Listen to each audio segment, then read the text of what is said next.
Okay.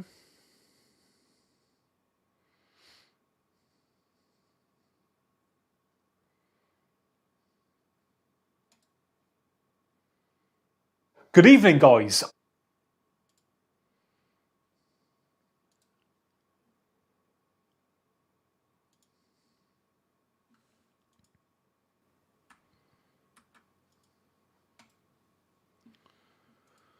Okay.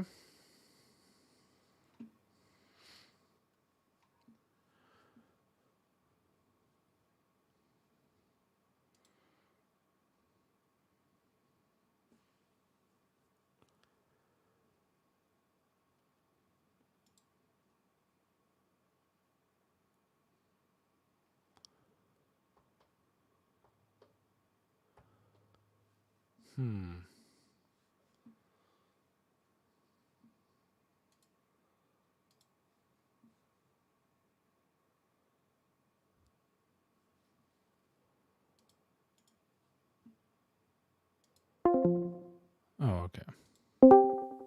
Test, test.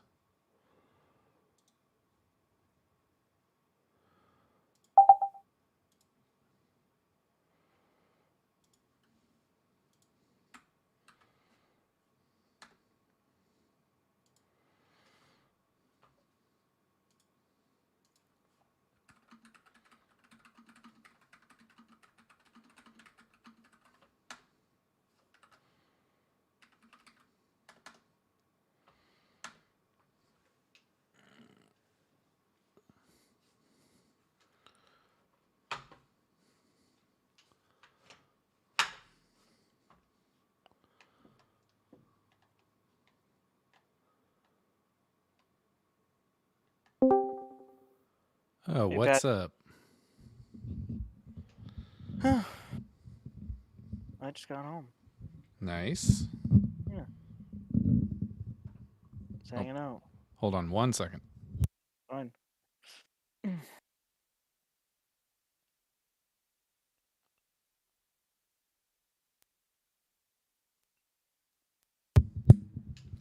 Okay, can you hear me? Yeah. Okay. Cool. What were you doing tonight? 1 second. I just shot this afternoon. And then I went with my dad for a bit and hung out in town for a bit. Nice. Yeah. I don't know if I told you, but I'm pretty sure I didn't tell you. Come springtime, I'm gonna look into shooting competitively. Oh, you didn't tell me that. Yeah. By the way, you're on stream, just so you're aware. So can I keep going? I mean, yeah, do like I got no problem with that, but like I just do whatever you want. I just want you to be aware. Are you familiar with IDPA? Have you heard of that? Uh-uh. International Defensive Pistol Shooting Association. Basically, it's like shooting and moving courses. Oh, okay. So you draw from a holster, shoot targets, move, use cover, that kind of thing.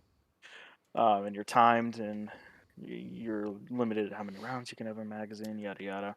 You have to take a course to like learn the rules and like get introduced to it. But then after that, like they have like weekly meets and stuff like that. So should be cool. So is it like I mean like almost like that, like the Keanu Reeves stuff that you see when he was like training for John Wick, that kind of stuff? Like I mean, yeah, but nobody's put it this way. It's like I'm not gonna be that good no, obviously. But because like I don't have a trainer. But yeah, yeah, it is like that. but I mean it's like I started playing hockey and Yeah. obviously I'm not like you go out and you watch us and it's like watching a bunch of grown men playing like at little league skill level, but Yeah. like Yeah. but it's still like that's the idea, right? I mean, we're still playing hockey. Yep. Apt analogy. Nice. Well, that'll be really cool. Or is like I mean, obviously you'll have like video. to share and I will. whatnot. I'll see how it is. I'd like to, because I'm working on being halfway good at this for A while, more a than a year. year now. Yeah. Yeah. Well, that'll be really cool. Definitely share videos of that because I Yep. will absolutely be interested in seeing that. Yeah, will do. I'm pretty psyched. Um, so like I said the other day, to kind of prep for that, um, I got a Call of Duty famous pistol. I got a SIG P320. Okay. Yeah. Um, full size. Um, which is all to say that yeah, it shoots like a fucking Cadillac. It's awesome. How many guns do you have now? Um, I think one or two too many, because I know I'm not going to use some. Yeah, because I mean, here's the thing: is that like I don't really have any use for the rifles that I have. I don't. Fair enough. Um, the three handguns that I have though are all set up in um for very specific things. Um, like I said, I got this specifically for competition. It's like very good for that. It's extremely accurate. Feels very nice. That kind of thing. Um, Nice. How much did that the cost you, if you don't mind me asking? about $1,000. Yeah. Whoa, woof. Because I mean, so here's the thing: is that like if it was just the pistol, it would be down $300 or $400. But this particular model already comes with a red dot and Mm. comes with suppressor height sights. So the reason why you pair those two together is because if you have a red dot, like basically the way that the top of the gun looks is that it's rear sight, red dot, and then all the way at the front you have the front sight. Normally, and this is what it's like on my Glock 41. Um, you actually cannot use the iron sights when you have the red dot equipped. Oh, okay. Like you can't see them. Right. However, with suppressor height sights, and what those are originally meant for is to be able to make a sight picture when you have a suppressor on the gun. Because normally a suppressor will do the same thing, create the same problem, but in the front of the gun. Like the suppressor is too tall, so now your iron sights are still useless. Um, with suppressor height sights, basically it pokes up above the base of the red dot so that you can still see through the glass, through the lens. Nice. Well, that's So some cool shit. yeah, yeah, dude, I'm excited. And when is that? Like you said, spring. Do you have like an idea of like March, April? Yeah, I think in March that they're going to open up the classes, so I'll sign up for that, and then kind of figure out the next steps from there. Just start doing it. Dude, I don't know how much I've told you about my hockey league and whatnot, but like Yeah, it's one of the best decisions I've made in a really long time. yeah. Tell me about that. Well, it's just I mean, and like I mention it because of your shooting class, right? Because it's just like it's so easy as an adult to just sort of like, fall into what we're comfortable doing, and especially if you don't like intentionally push yourself, it's easy to be comfortable just I just, I go to work and then I come home and I eat and I sit and I watch TV or I sit and I play video games, right? Um but like in very intentionally starting and trying to improve at a hobby is just rewarding in a way that I had completely forgotten.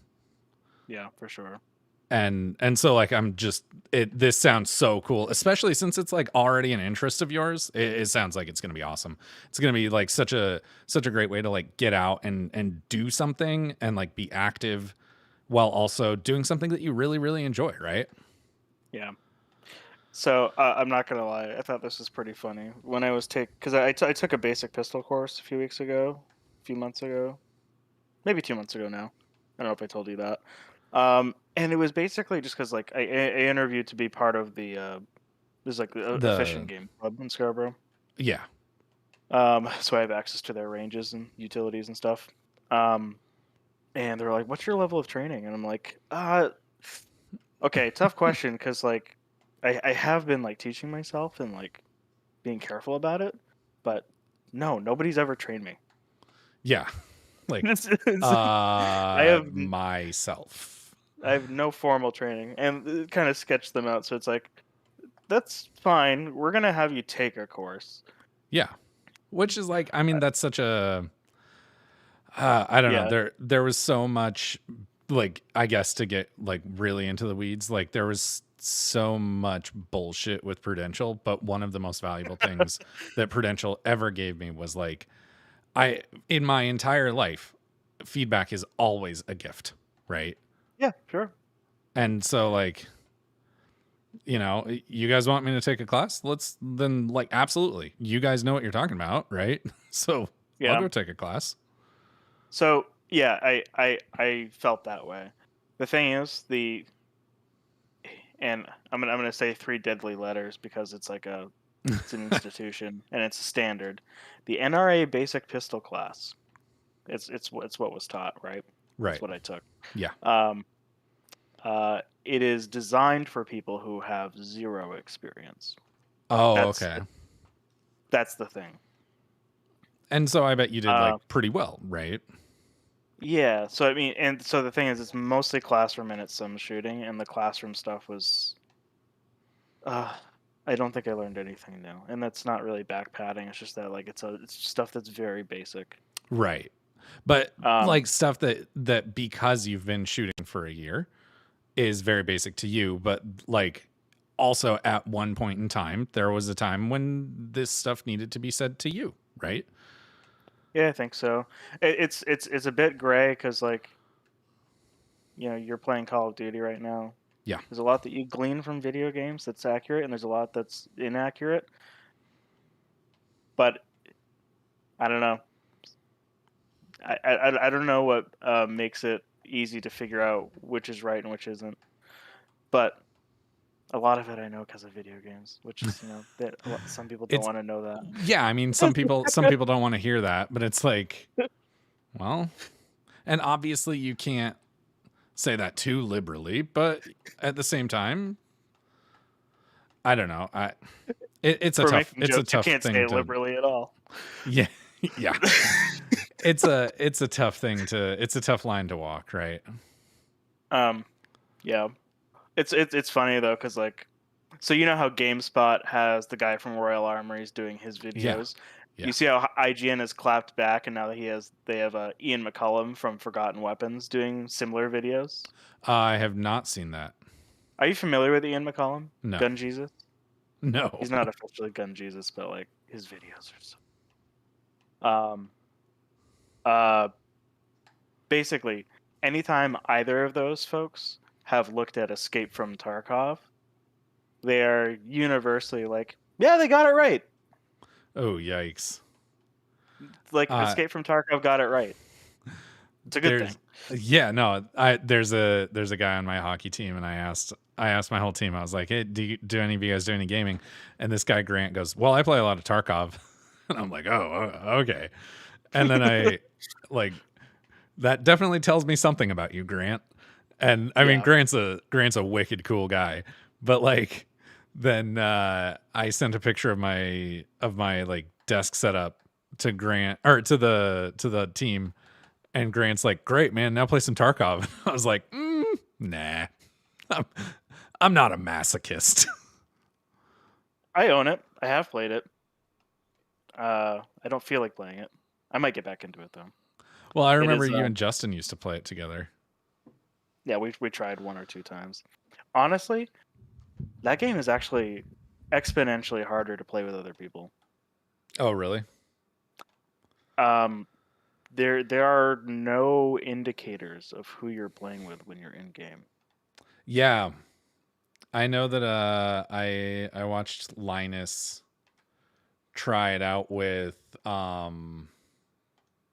I can't remember who, but yeah, that was a difficult thing for them Yeah, not having any they indicators. they recently added VoIP to the game, Oh, really? like local VoIP, which actually they thought it would be super toxic, but the general attitude is that it was a great addition. Like people are actually like working together a little bit more. Something about the shared misery of the game, I think.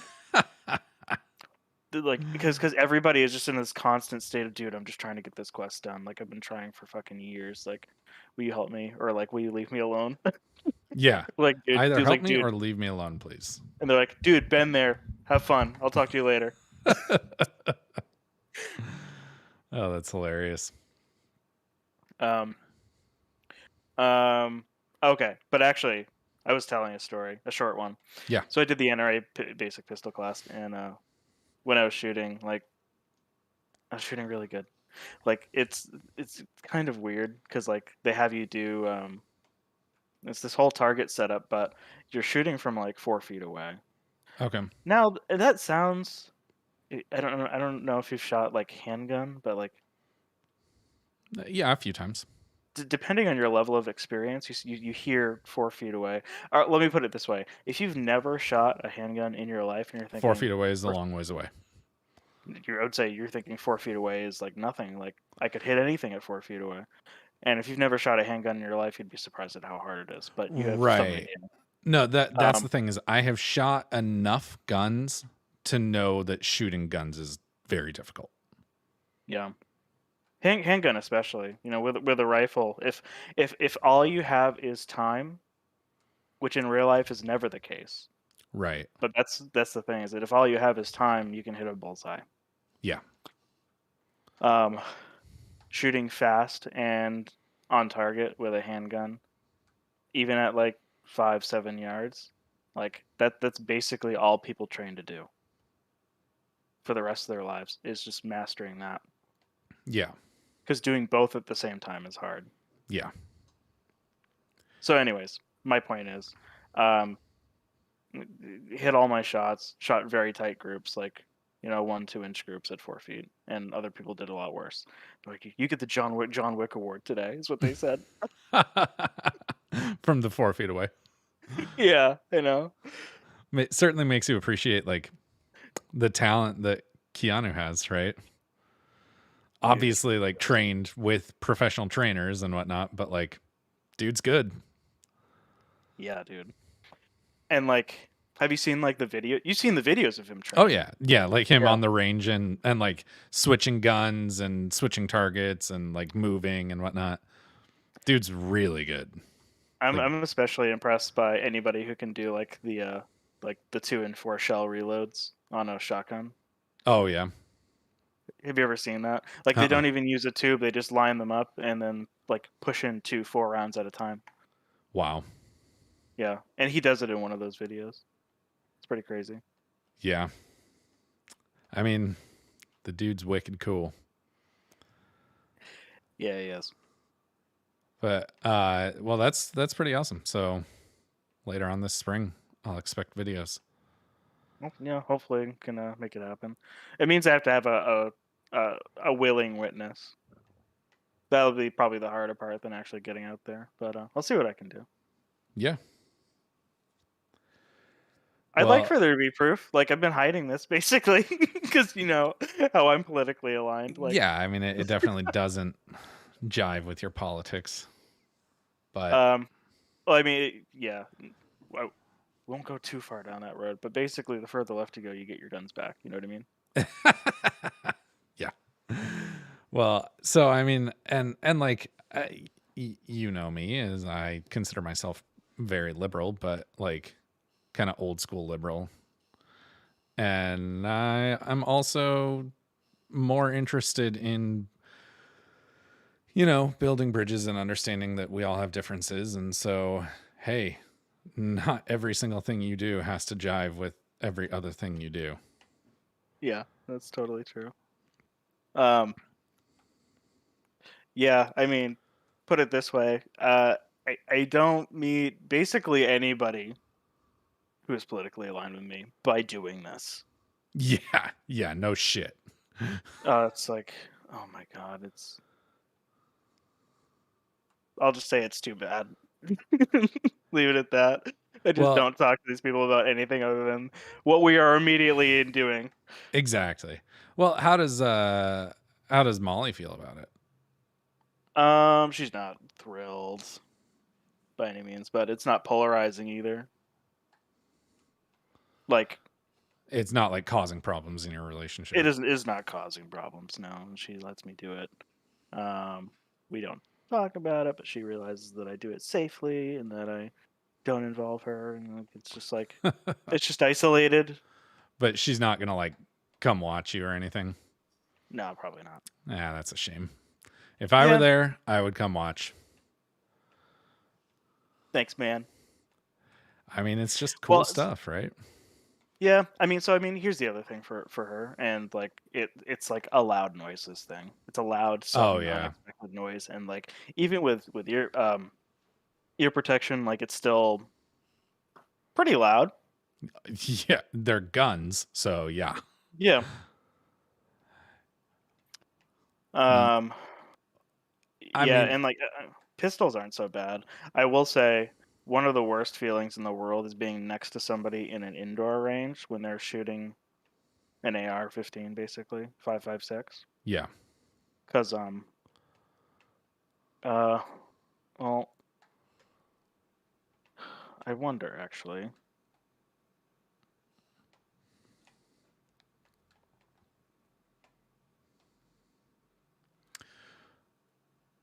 Yeah, okay. So, okay, I'm glad I looked this up. So, out of like a regular ass AR-15, 5.56, because I don't know if you know this, it has basically the same diameter as a 22. Okay. And if you've ever seen a 22, it's like nothing. Yeah. So you're wondering, some By the way, people wonder. I've shot a 22 and I've shot an AR-15.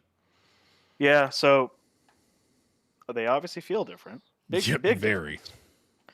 difference. You're familiar with the physics concept of equal and opposite reaction, Yes, of course. right? Of course. Um, so the big difference between those two bullets is that the 223 or the 5.56 has much more powder behind it.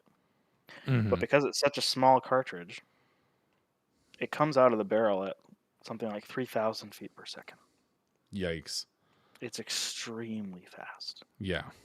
And that's what literally causes it on impact to like liquefy organs and shit. Like it's extremely deadly. And there are people out there who are ignorant enough to call it like a varmint round or something like that. You know, it's like no, it's like it's a big fucking deal. Well, yeah, and I mean like here's the thing. So I think that there is some value to like guns and like also, you know what? There's like it's people's hobby. It's not my hobby, but like I also don't think that it's unreasonable. I don't want people to go around trying to, make my hobbies illegal. Um, but I think that I am in favor of gun control and like let's implement legislation that makes gun control much more um strict and much more responsible in the sense of like psychiatric evaluations and like clearance and like ammunition um like tracking ammunition purchases and whatnot. But yeah, like I think that it's ultimately at the end of the day, I think what I'm trying to say is that it's fucking cool to have hobbies as an adult, and it's nice that you've found one that you're like obviously way into. For sure. I like guns Uh now. yeah, I know. So what I was going to say, the reason why it sucks being next to that, it's going that fast. It literally creates a sonic boom. Yeah. And you basically feel it in your lower gut, and it Yeah. feels really bad. Like it doesn't hurt, but it feels like you're sick for half a second. That's Yeah. what it feels like, and like it kind of sucks. Yeah. It's just But not like pleasant. when you're the one shooting, you don't feel that. Right. And Because also when you're focused on, the shoulder impact, right?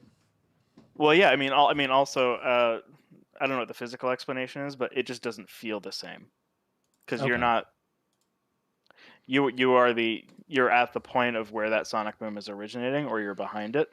It's specifically when you're on either side of a muzzle break that you feel it. because the gases are being redirected into other places, usually where other people are standing. Okay. Interesting. Um, that's if an AR-15 has a muzzle brake, which a lot of them do. A lot of them come standard with that. Right. Um,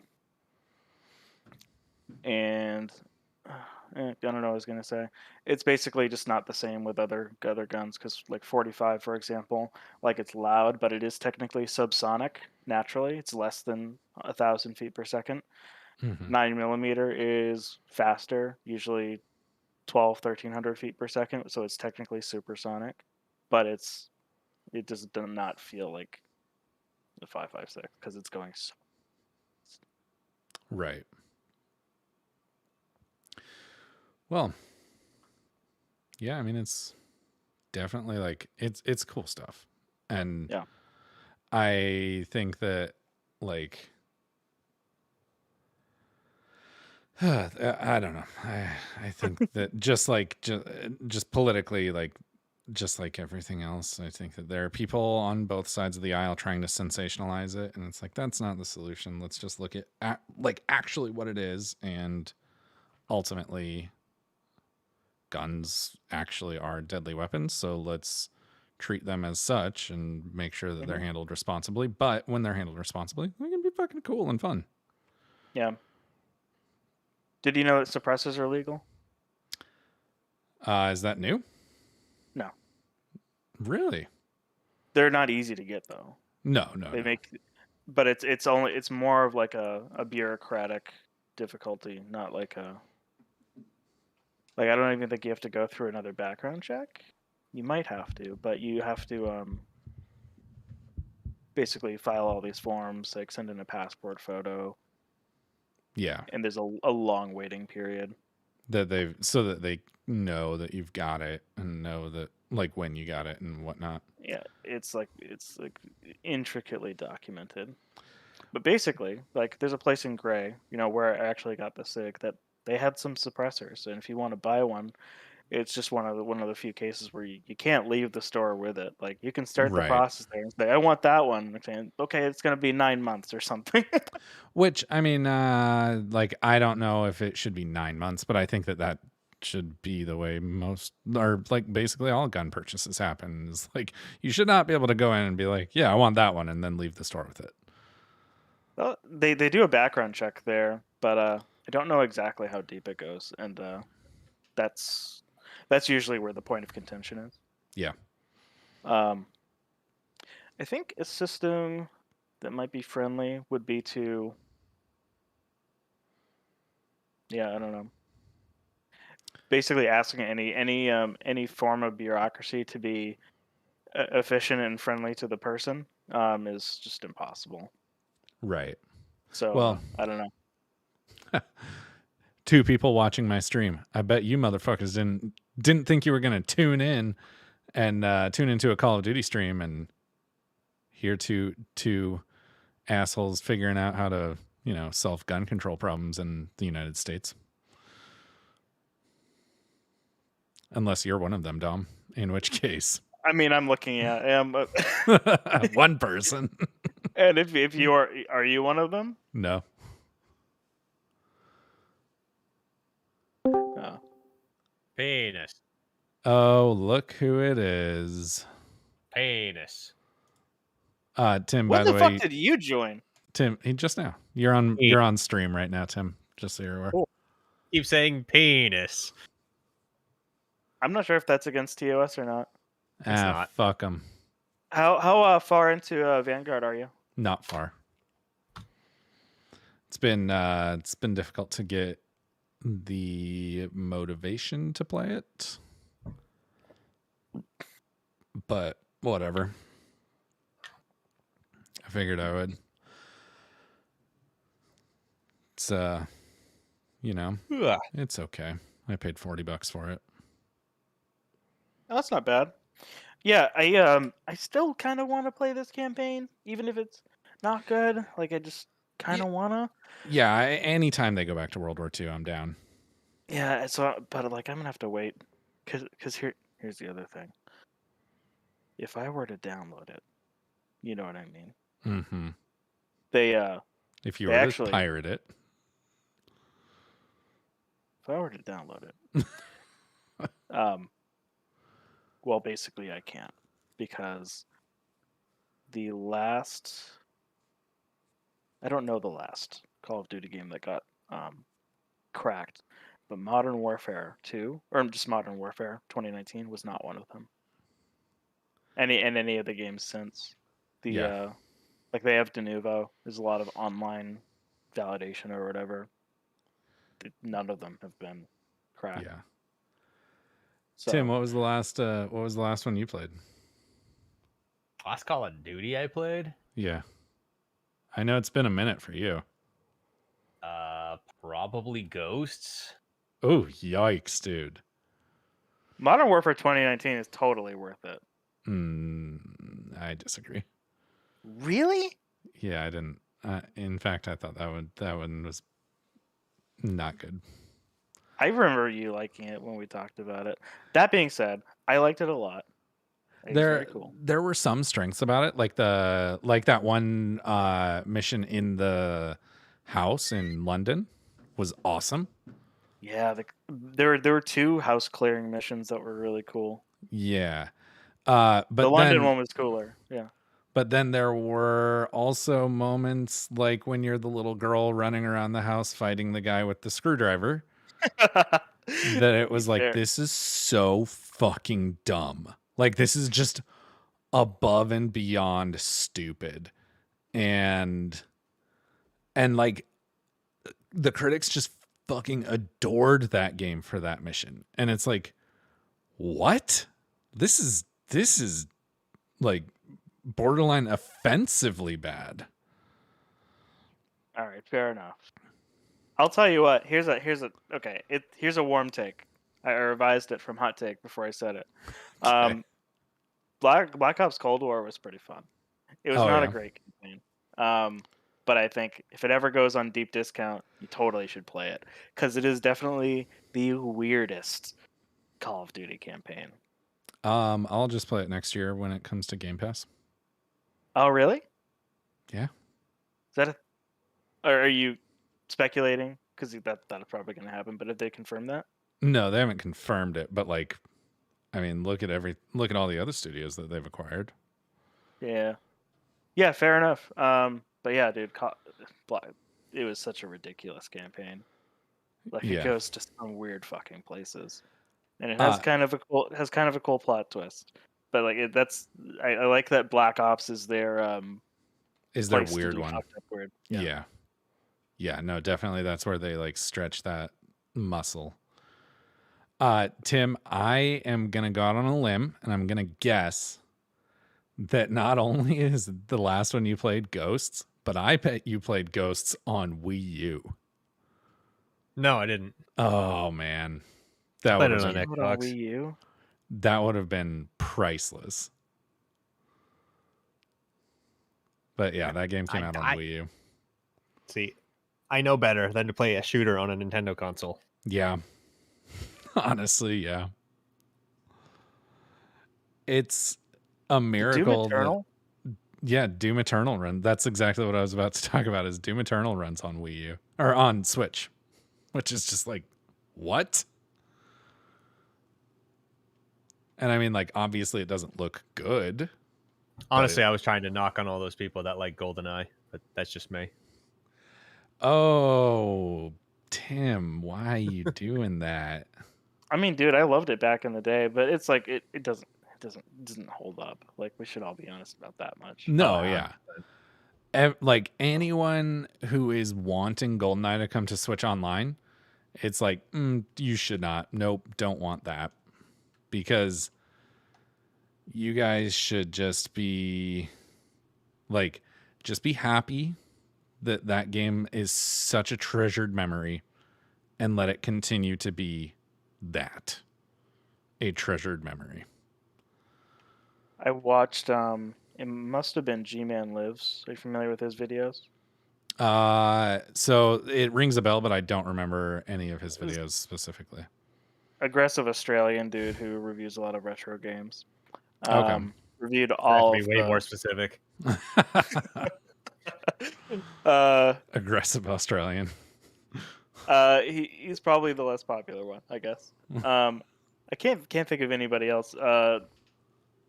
Zero Punctuation, is that the one you're thinking of? Zero Punctuation is I think he's a Brit. Yeah. Okay, yeah. So anyways, reviewed all of the James Bond games up to date in one video. It was pretty entertaining Okay. because a lot of them are pretty bad. Yeah, no, a lot of them are pretty bad, but your current vertical aim is set standard, switched and inverted. Yes. Yeah, no, a lot of them are pretty bad, but it's a lot of them are also really good. And I feel like they don't like I feel like obviously everyone remembers the ones like Nightfire. Well, so I'm glad you brought that up. I'm gonna put a pin in that. Keep going. Well, no, go ahead. Nightfire is completely different on PC than it was on consoles. Yes, Console's it is. got a Yep. way better version. Yes, the console version is amazing. The PC version is like Doo-doo. a horrible game. That was a game that I downloaded when I was a kid. Hell yeah, dude. And my dad didn't know that I was downloading things. I got caught by my dad doing that once. No jokes. He had to like call, he had to fucking call the ISP. This was like when I was like, it's like a few years ago when I was still living at home. It's like not way back in the day. It's when ISPs actually like they crack down on it immediately if they see it happening. Anyways, he'd like call the ISP fucking Time Warner and be like, he didn't know what he was doing. It's like it wasn't me. I'll tell him not to do it. Oh, that's funny. Yeah, no, Nightfire was terrible, but on console, Nightfire was amazing. And Yeah. then if you like, I mean, then also like Everything or Nothing was a really good game. And then honestly, like, and I haven't played them myself, but I have heard that the Quantum of Solace and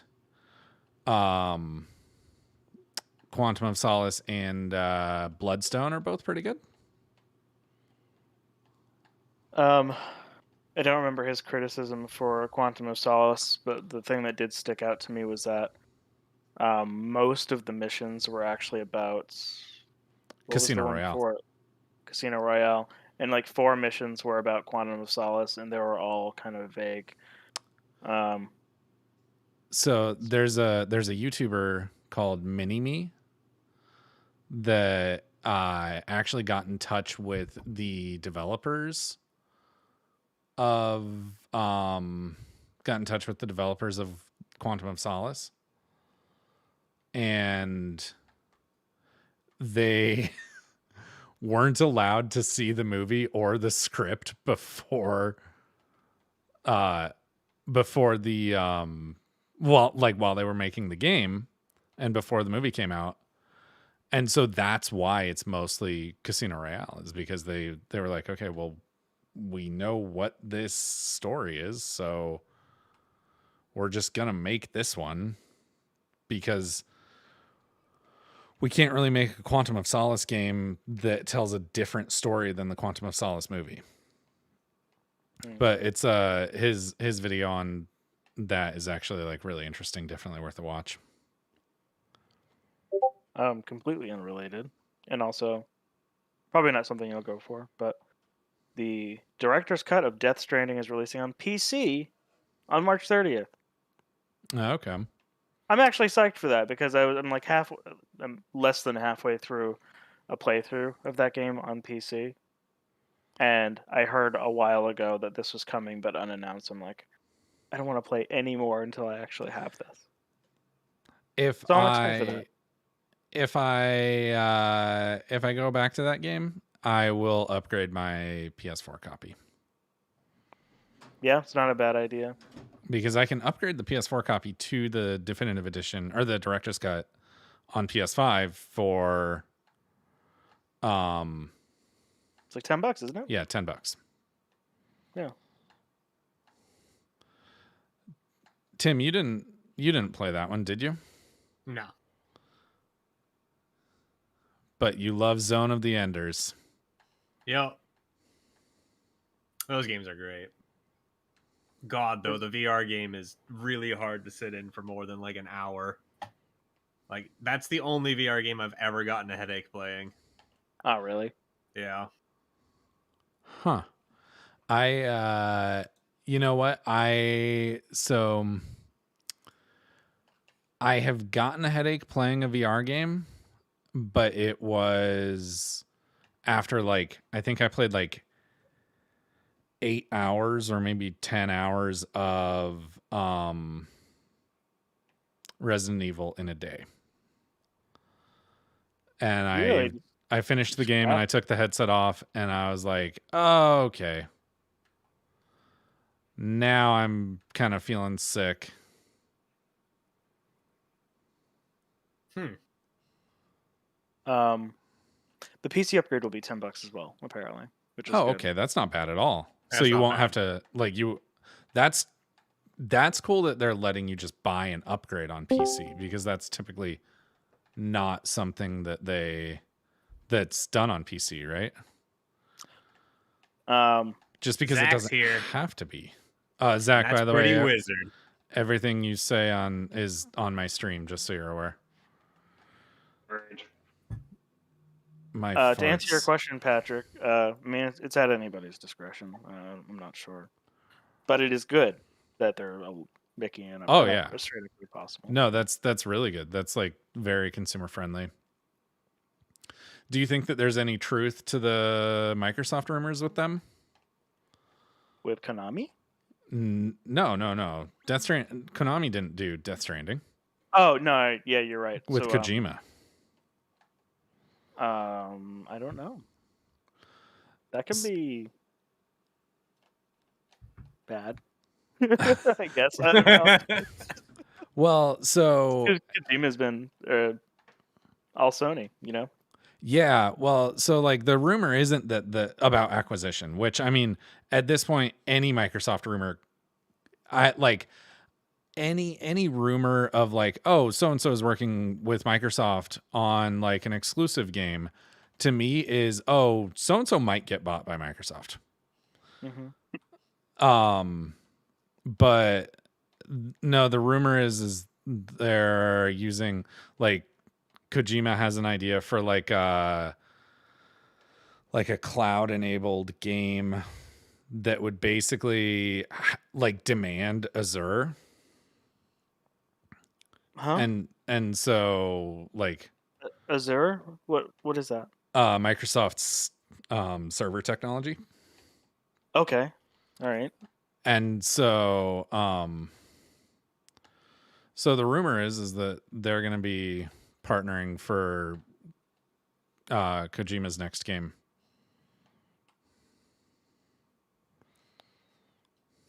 Interesting. Which I think would be wicked cool. I'm such a fucking simp for that dude. But I'm like super concerned about my console being always on though. That's You're still an issue for me. About your console being what? Always on. I'm just making a joke. Oh, okay. My console is always on. Just like when they announced that with the Xbox One, that was like everyone was really concerned about their console being always on. And now it's just like kind of mainstay. Yeah, so it's interesting because Microsoft made some major mistakes in that conference. Oh, yeah. But honestly, you go back and look at like the first year or so of Xbox One versus PS4. I think that Microsoft had a better exclusive lineup back then. And Microsoft, like, they were definitely, like you said, Zach, it's such a mainstay. Like, it's such just a normal thing that your console is always online, right? But like I think that they were just ahead of the curve on that. Of like they knew it was coming. They knew, okay, this is the generation where always online happens, but they just tried to force it way too hard, and then people got upset, and like I think rightfully so. I'm not trying to defend what Microsoft did back then, but also I think that Microsoft had a lot of really cool ideas. Like there were some really cool benefits to it, like family game sharing. So like Microsoft's always online plan when they announced the Xbox One involved like you get to choose 10 people to be in your like Xbox family, and then those 10 people, like, you get to share your game library with all of those people. And so like if say I own, Call of Duty digitally, and you are in my Microsoft or my Xbox family and you want to play Call of Duty, you can just download it and play my copy. Yeah, and that's where Sony did the video response of sharing video games, and they just like pass each other a disc. Yeah, and I mean like that's no, so that was about DRM, about like games having a license, like physical games having a license key, right? But I mean it kind of like the always online thing was rightfully criticized, but there were some good things that came with it that people didn't talk about because people didn't really understand. Yeah, I also think that's like how technology works. Yeah, absolutely. Remember, the internet's a fad. Yeah, Oh, exactly. It'll be gone in What a if- few years. We're fine. What if instead of CD keys or registration keys when you bought a game, what if you bought a piece of the blockchain? Oh, shut the fuck up. God. Fucking got him. Oh my God. Bro, No, what you committed seppuku with that answer. Yeah. You're dead to me. What if you had a JPEG, but like you owned it, bro? Oh my God. That's not very wizard, Patrick. I'm bringing it back, damn it. Oh my God. Have you seen this week's not Mando, Boba Fett?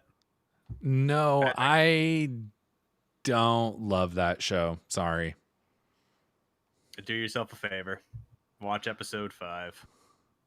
I don't care if you watch the rest of it. You could stop afterwards, but watch that. Okay, For I'll me. watch it. So I think I've watched the first 3. So I'll watch if I've watched the first 3, I'll watch 4 and 5 tonight. Okay. If I've watched the first, I've either watched 3 or 4. If I've watched the first 4, I'll watch 5 tonight. Good man. But then also I haven't watched today's episode of Peacemaker either. And I am enjoying Peacemaker a lot more than Boba Fett. The fuck's a peacemaker? Are you serious? Yeah, I'm serious. Peacemaker heard is of the show about Peacemaker from the Suicide Squad.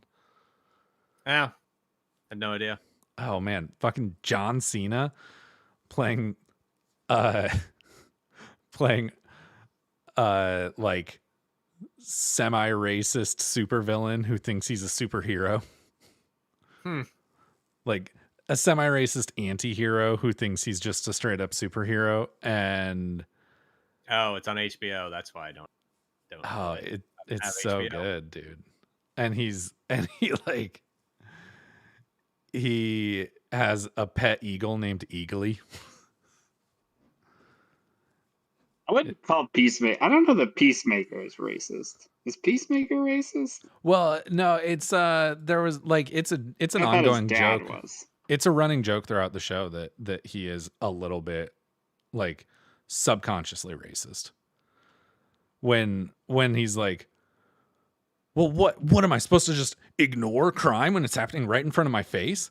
And they're like, no, but you should just be watching crime regardless. Like it's strange that joke, it's yeah. disproportionately like you disproportionately notice crime when it's committed by people of color. And he's like, yeah, maybe I need to work on that. Yeah, I was just thinking of his dad. Oh no, his dad is straight up explicitly racist. Yeah. Yes. The White Dragon. Yeah. Ah, what a name. Show though. Dom, have you been Unfortunate. watching it? Mandalorian or either? No, Peacemaker. No. What's that on? I've HBO. never. No, I don't have that. Oh man. Just a Netflix boy. Just a Hulu boy. Sorry, man. Ah, dude. HBO is worth it. HBO is honestly, I think HBO is the best one. I think Molly actually just got it. So Oh, you should watch HBO. Well, so you should go watch The Suicide Squad. And then you should watch Peacemaker. Which is also on HBO.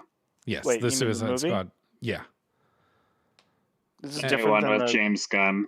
Yeah, Yes, so it's different. so they made there was a movie called Suicide Squad that came out in like 2016, I think. And then there was a movie called The Suicide Squad that came out in 2021. And The Suicide Squad was written and directed by James Gunn. Does it have anything to do with? Is it DC? Yes. Yes. Yes. Okay. And Okay. then and there's this guy called Peacemaker, played by John Cena, who loves peace and he doesn't care how many men, women, or children he has to kill to get it. I feel like I remember that. Okay. So it's a series with John Cena. Yeah. Just make it fucking simple for me, Jesus Christ. Yeah, I'd watch that. I appreciate it. But So I've been talking to Catherine about this, and it's sort of unfortunate that not unfortunate. It's weird to me that a show like Peacemaker is so. I feel like is so much better made, or like has it's made with.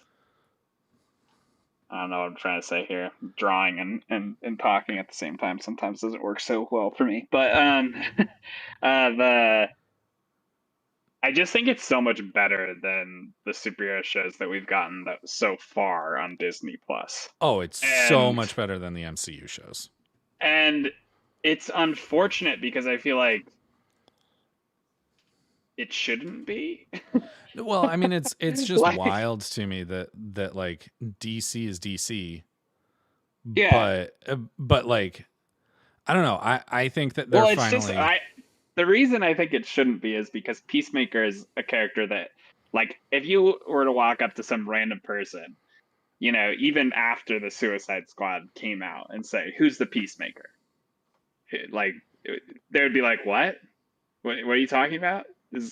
Yeah. Like- Majority of people wouldn't be able to answer. Oh yeah, No, absolutely. it's not like saying, like, walking up to someone and be like, "Hey, who's Superman? Describe Or- Superman to me, or describe Batman or Spider-Man," and like, or even Hawkeye or Loki. Like, most people know those characters, and I feel like for the most part, while I've enjoyed the Marvel shows, I feel like they've missed the mark.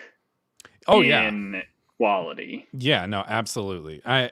Even Loki. I felt like the moment. Spoilers for Loki, for anyone here. As soon as they got to the timekeepers and they were just robots, Loki just went off the rails. It was like, oh, this is not good anymore. Like it was there, and I was don't like, agree with that, but well, it was there, and I I was don't like, think there's Loki- 3 fucking episodes left. Like what? did you finish it? Yeah, I finished it, and I didn't like it You know, after Kang that. the Conqueror is? Yeah, I finished it. I watched the whole thing. No, I I- know, but I'm just saying, like, do you know, like I mean- in the comics who that character is? I know as much as I saw in the show. Oh, okay. Well, anyways, if you know the background, it's a little bit more exciting. But I think Mhm. Loki and Hawkeye are the best of the bunch, in my opinion, so far. Yeah. But- Sadly, WandaVision didn't didn't do anything for me, and then Well, Winter Soldier. Yeah, absolutely, Tim.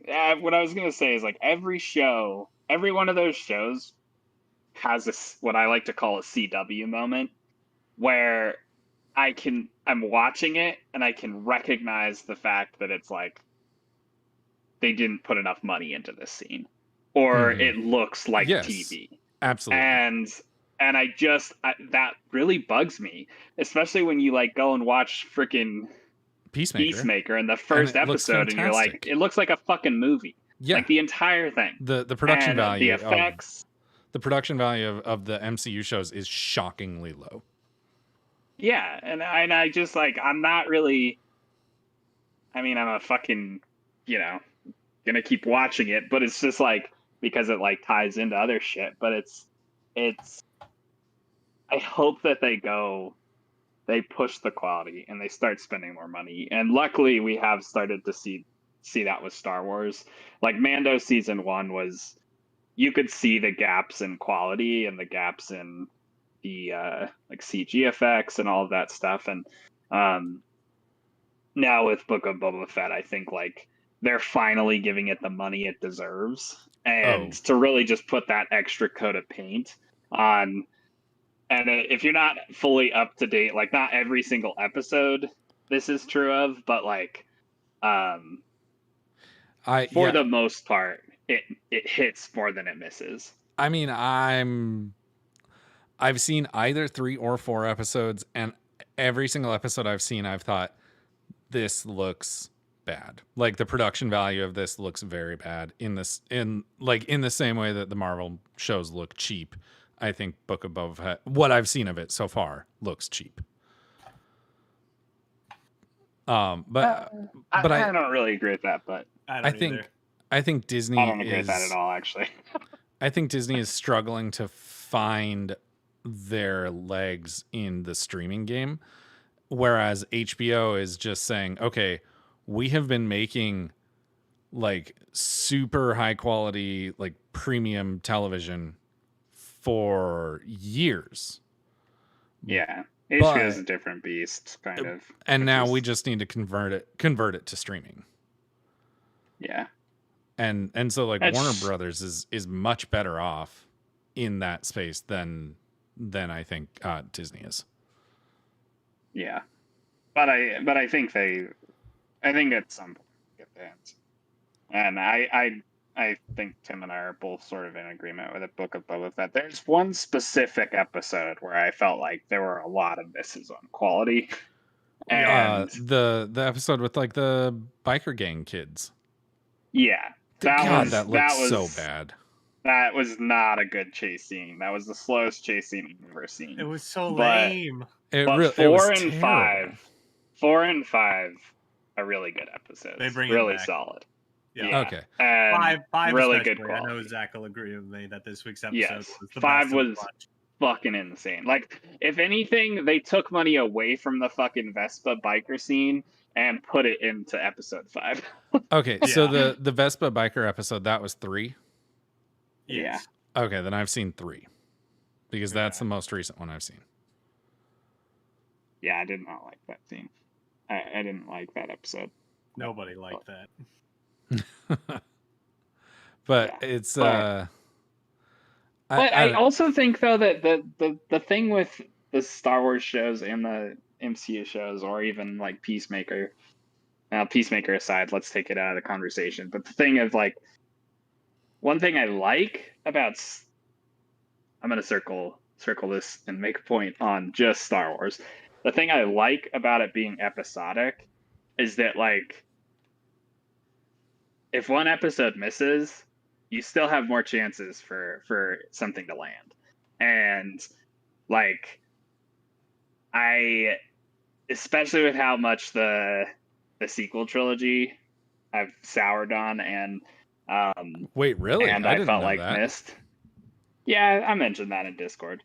I still like The Last Jedi, but the other two I'm not a fan of. And they're in all of those movies, there are scenes in them that I like, but the story as a whole, I think, didn't exist. I mean, didn't they exist and wrote it also was movie to really dumb. movie. Like they very obviously Well, didn't have a plan as they yeah. Still to this I mean, day, it still had a story, but like I'm just saying, it right. wasn't a very No, good but it story. wasn't planned. It was like they finished making 7 and they were like, okay, what's next? And they're like, I don't know, we have to go write it. And then they finished 8 and it was like, okay, what's next? And they were like, I don't know, we have to go write it. And it's like if you're gonna make a trilogy of movies, especially a Star Wars trilogy, you should probably have a plan for what your 3-movie arc is going to be, rather than just like doing it, kind of fly by the seat of your pants, especially when you have like there was no singular vision for the entire trilogy. It was all just like it was okay, this is JJ's idea, and then it was okay, this is Ryan Johnson's idea, and then it was back to okay, actually we're back to JJ's idea, and the two are radically different, and JJ's idea changed based off of what Ryan Johnson's idea was, and it like JJ wasn't able to fully realize his idea, and Ryan Johnson didn't finish his idea, and it just turned in, it was a mess. Yeah, it was. But like with the Mando and Mandalorian and even the Book of Boba Fett, like what I appreciate about it is the fact that the stakes aren't as high, so you're not like, okay, I'm waiting for when 7 had come out, we had been waiting for I don't know, 16 years or so to get a new I might be off there, but a long time to get a new Star Wars movie. So your anticipation was through the roof. And it missed in a lot of ways. It was a fun ride. It was a good roller coaster, but like that's all it was. And that kept happening. And I feel like now with Mandalorian, one, you have Dave Filoni and Jon Favreau behind the project, and I think that they both really understand what Star Wars needs to be and what Star Wars is and how Star Wars came to be, and why so many people like it. And you also get the opportunity for like, okay, last week's episode missed, but like the season as a whole is really strong, or the season, or this episode was amazing and this episode was it was fine, but Right. like and that to me like elevates it more than like, oh, I waited a year for this movie and it missed. I waited 2 years for this movie and it missed. Yeah, I waited 2 years for 2.5 hours, and the 2.5 hours sucked. Versus Yeah, like and I it's just waited a like, week for 40 minutes, and the 40 minutes was okay. yeah, and like I like what they're building, and I feel like it's starting to become kind of Marvel-esque, and I hope that it bleeds into the movies, which I think it will, because I think that they've struck gold in some ways with it should have their been fandom.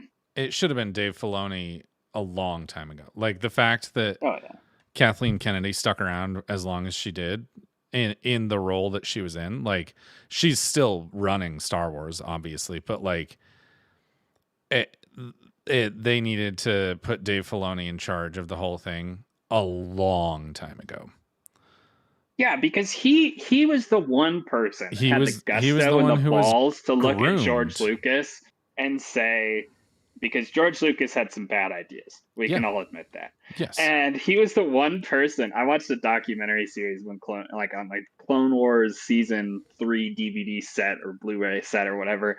And Dave Filoni, George Lucas said some idea, and Dave laughed, and he was like, "That's dumb. We can't do that." and like he straight up told the creator of Star Wars, "No, like that doesn't make sense, George. Like maybe we could shift that idea." But it's like, I think that, but at the same time, he still has like a lot of reverence for what George Lucas's like ideas and large concepts for Star Wars are, and respect. And you can see that in the way that The Mandalorian is directed. It's Lone Wolf and Cub mixed with a Western, a spaghetti Western. The soundtrack is influenced by Fistful of Dollars, The Good, Bad, and the Ugly, all of that stuff. Like it's taking the DNA of Star Wars, and it's about family. It's taking all of the DNA of Star Wars and bringing you new characters and new experiences that you care a lot about. evolving it in a way. And I think that like that's what Kathleen Kennedy has not done.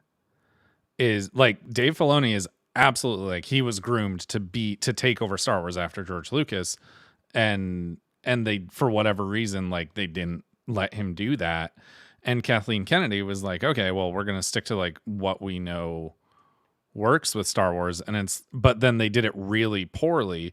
And I mean, the music, you mentioned the music. The music is a perfect example of like, this is like, I mean, I like John Williams, and I like John Williams's music, right?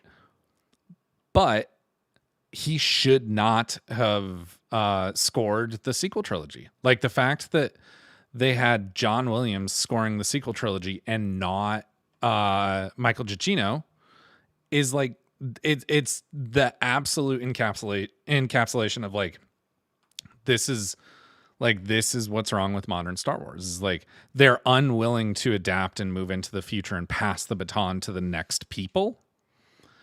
And honestly, like, okay, you want John Williams to score to score Force Awakens with Michael Giacchino and like kind of show him the ropes, pass the baton, great. But Michael Giacchino should have been scoring Star Wars after that. Like after Force Awakens, it should have been all Michael Giacchino all day. But they kept John Williams for 2 more movies. And like honestly, from the Disney era of movies so far, what's the best score? The best musical score was Rogue One. And who did that? It was Michael Giacchino. I love Rogue One. Yeah, Michael Giacchino does an amazing work. Oh, he does such incredible music. John Williams, I don't think is like even an ounce of the problem with the sequel trilogy.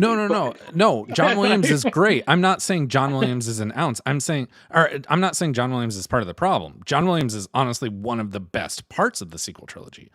I'm saying that it's John Williams being there is evidence of the problem with the sequel trilogy, which he's not the problem. The problem is that they were unwilling to pass the baton when they really needed to. I mean, John Williams is like 90. Well, they also didn't understand fan service, and they also didn't understand the fact that like some of these characters and these stories are sacred, and the original trilogy should be your Bible, and you should be very, very careful on utilizing any of the characters out of the original trilogy. And I think that Dave Filoni has that like elegance, and Jon Favreau has that elegance within their like brush set that the sequel trilogy has a sledgehammer for. And it was just like it you should have been lulled into a sense of comfort in the first couple scenes of The Force Awakens, and then it should have been its own thing. And then they should have gone to weird places that you've never seen before and introduced you to new characters you've never seen before and built a plot that makes sense that isn't just another fucking Death Star, because that was dumb as shit. But like, and it or a fleet of Death Stars. But it's just like, I think it's unfortunate because while I still like those movies, I enjoyed the roller coaster ride, and each time I've watched them, and I'm sure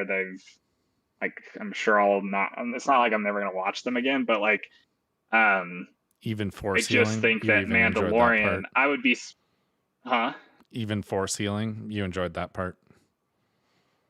I don't mind that. That was my least of the problems of the those movies, but because I am not bothered by them introducing new force powers.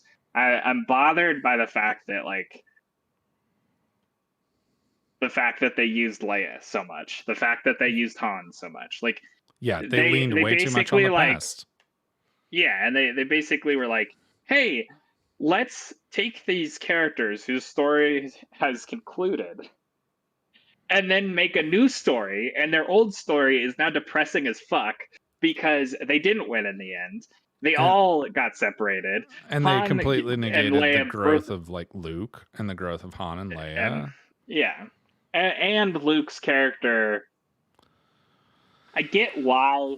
The problem is that like everyone blames Ryan Johnson for the whole Luke thing. That was JJ's fault. That was Abrams' fault for putting this whole situation where Luke is caused this fucking thing, and Luke's gone, doing something that's very uncharacteristic for Luke in general. Because if we all look back on Dagobah in Empire Strikes Back, and Luke is going to He's like leaving before so that he can go his help his training's friends. over. He's like, "Fuck you, Yoda. I don't give a shit. I'm gonna go help my friend." So JJ's like, "Oh, ignore that part. That's not Luke's character. Luke is now an old master, and the minute he makes a mistake, he pieces out." And like, and Ryan Johnson, I think, had to like grapple with the fact that where was Luke? What was Luke doing? We got to give him a reason for why he's here. And I just I think that whole story and the way that it was handled and all of that stuff, I wish that they wouldn't. The one person I think you could have used is Luke Skywalker showing up, being much older, doing some fucking, crazy Deus Ex Machina to save our characters one time, and then he dies. You could do that in the sequel trilogy, but I didn't want to see old Han. I didn't want to see old Leia. Like, you didn't need those characters for that story to matter and for us to care about it, because Star Wars fans don't just care about the original trilogy.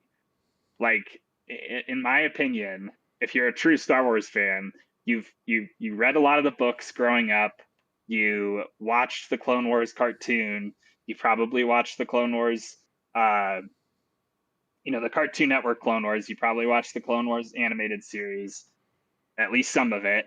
You enjoyed the prequel movies for all their flaws. Like, you played Star Wars video games, you played Knights of the Old Republic. Those are like, and I'm not trying to gatekeep, I'm just saying that like those people aren't just beholden to like Star Wars should only be the original trilogy. And I felt like the Disney movies were trying to placate that fan base. And I think they failed tremendously in doing that. So I'm going to say it definitely sounds like you're gatekeeping, but that's okay with me. I think that gatekeeping to an extent is necessary to protect any hobby or fan base. Because if you just like, I mean, I understand the temptation of like, oh, look at how awesome we are, of like, gates open, come on in kind of approach. But it's like, well, that's how you like give voice to, not that people don't deserve voice, but at the same time, like, if you've been watching and loving Star Wars for 20 years or 30 years like you have, versus someone who like went and saw whatever the Skywalker movie was. I don't even Rise of Skywalker. Yeah. In theaters like once, and they're like, "Oh, I love Star Wars." It's like, well, you're not the same, and that's okay. It's okay to be like. I think that gatekeeping is okay. It's just it gets toxic in the sense of I mean more. Well, to kind of clarify my point real quick. No, listen to me. Gatekeeping is okay. And honestly, gatekeeping is a good thing. It's just when it gets toxic is when people make it seem like it's not okay to be a new fan. It's okay to be a new fan. You just have to learn about things. And Dom and I were talking about hobbies before you guys got on. And it's like, having hobbies is great, but you do have to recognize that like, okay, I'm learning something new. Right. And so like Dom and I are both in the midst of like learning a new hobby, and we have to recognize where we are and be willing to learn from the people who have been involved longer. Yeah. And what I meant more is like, I definitely hear what you're saying, and I agree to an extent. But what I'm more meant was that I think they were trying to when Disney took over, they kind of were trying to say, and I think this, like, the movies, Clone Wars, Rebels was all canon, so they kept some of the stuff that was like legacy content, but like they threw, and I'm fine with them throwing out like the books and all of that stuff because that was just convoluted as all hell, anyways, and a lot of those stories were dumb. Um, but like, I think that what it really felt like when they took over was the original trilogy and the prequel trilogy to an extent are the only movies that matter and are the only things Star Wars that matter. And I think that was to their detriment because I feel like people, like the people I've met, Star Wars fans, quote unquote, who think that the only Star Wars content you should watch are the George Lucas-fied original trilogy of movies before the special editions, like the theatrical releases where Palpatine's an ape in Empire Strikes Back, and like those types of Star Wars fans. And I think that it really felt like Disney was trying to placate those types of Star Wars fans.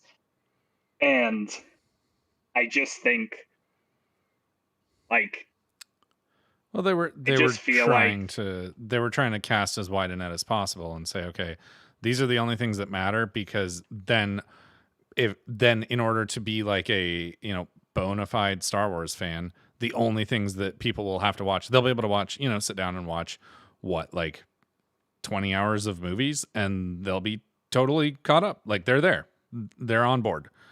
And so I think that it was just an attempt of, you know, what Disney doing what Disney does, which was trying to monetize things as effectively as possible. Yeah, and I just feel like what Dave Filoni and Jon Favreau have done with Mandalorian is just like the opposite approach, where it's like looking at something, like it's not only looking at the what Star Wars the movies were and what the shows have been, but it's also saying like what's the DNA of Star Wars? It's What slightly more of a what deep cut. inspired George Lucas? Yeah, it's like Kurosawa, spaghetti westerns, like you know, hot rod culture, like you know, all of that stuff inspired Star Wars in a very unique way, and I think that I just feel like they get it and they understand that, and in doing so, I feel like they're casting a wider net because they're being specific. They're like, I always, you know, a lot of people in digital marketing specifically, and this kind of relates to my current job, but a lot of people, when I'd work with clients, they'd want to service, you know, their therapists, basically our clients are therapists, and they want to service as many people as possible. So they want to have every service under the sun on their website because they're setting out to be a solo practitioner, and they want anything therapy related should be a service page on their website. And I used to talk them down from that because in casting that wide of a net, you're really making something for no one. Right. Like, You're not you're being marketing to specific nobody. enough to, I mean, in the context of Star Wars, they were trying to cast as wide a net as possible, which is what Disney does, but they weren't giving anyone anything specific enough to latch onto. Which is what Dave Filoni and Jon Favreau have done really well with Mandalorian, is like, hey, you know, we're going to go into this deep cut, and like the whole Bo-Katan versus Mando kind of feud that's, I think, is going to come up in season 3. Like, that's more of a deep cut because you have to understand who Bo-Katan is and what her motivations are, where they come from. And that is something specific for people to latch on to that we didn't get in the sequel trilogy. Yeah. The That's sequel same trilogy thing with, were you know, like very dumb action movies. yeah. I mean, it's a similar scenario with the video games. Like Battlefront 2, while it was a great arcade shooter 3 years after the game's release, or after they fixed everything, maybe it wasn't 3 years, but when I replayed it, which I think was a year and a half after the game released, it was a fantastic arcade shooter. that, you know, had all of these awesome characters and all these characters people love and you know, really enjoyed, and it's kind of popcorn, right? It's like a comfort food. And it's the difference between that and Jedi Fallen Order. It's very where it's like it's very shallow, complete, whereas Jedi has a lot to offer. and it's a new character you've never met before. It's a whole cast of new characters you've never met before. It touches on things that are nostalgic. It has moments in it that are, you know, call back to every era of Star Wars. Like it's its own entity, but it still feels very Star Wars. You know, so it's like popcorn versus, I don't know, like a chef cooked meal. And I think that like I want more of a chef cooked meal. and I mean, like, one of the things that I heard a lot about Battlefront 2, because the Battlefront 2 campaign was terrible, but I do maintain that the Battlefront 2 multiplayer was great. It was awesome. But the campaign and a criticism that I heard a lot was it is Star Wars tourism of like, oh, go on a quick adventure with Luke. Oh, go on a quick adventure with Han. Oh, Yeah. Oh my gosh, Lando's here. And it's like, that's dumb. Oh, Yeah. how cool. Leia's on Naboo. Yeah, exactly. Not exactly. cool. Boring mission. And I mean, all of like the campaign was just god awful. I will just say Fallen Order could have been a lot better too. Yes, I agree. I think Fallen Order was good. I don't think it was as good as people gave it credit for, but it was a good game for sure. I am really looking forward to seeing if Respawn can basically, I don't know, come up with something as good as Titanfall 2 within the Star Wars universe for a first-person shooter. Well, so I was going to ask Dom, since I know you're a big fan of Titanfall, well, Titanfall 2. I mean, like, okay, so we know that they're making the first person shooter. We know that they're making a sequel to Fallen Order. Honestly, if you could, like, if I, without firing a bullet. Oh, I did fire a bullet though. If it was up to you and it was, you know, hey Dom, choose between, and like Vince St. Pele came to you and was like, please choose between, do you want a sequel to Fallen Order or do you want Titanfall 3? What would you choose? I mean, it's kind of a no-brainer for me. I think there's. It's what? It's kind of a no-brainer for me. Like same. Titanfall 3 by default. I would go Titanfall 3 every day of the week because Fallen Order was good, but Titanfall 2 is one of the best first-person shooter campaigns ever. Literally one of the best. Yeah. Like, it's deserving of writing out like what were the best campaigns, because like it's got to be like definitely top 5, maybe top 3 for me. Oh wow, I would say it's absolutely top 10, maybe top 5.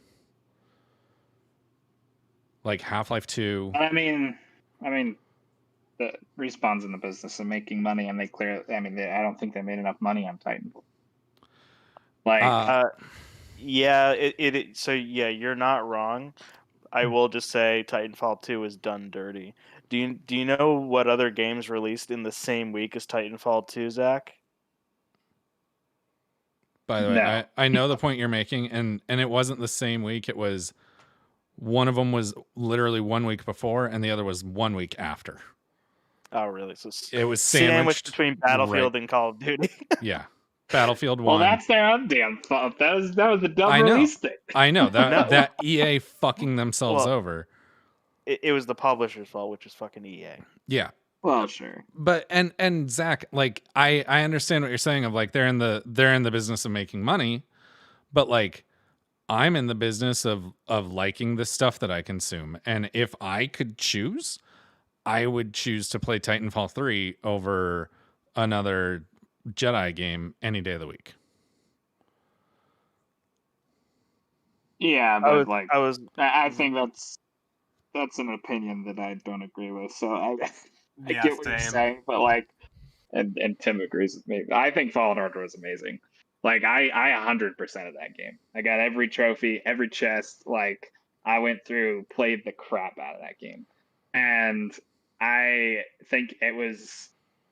While there were some things I didn't like about it, I feel like it was the best Star Wars game we've gotten since uh, Knights of the Republic 2, or which is probably the most recent like great Star Wars game.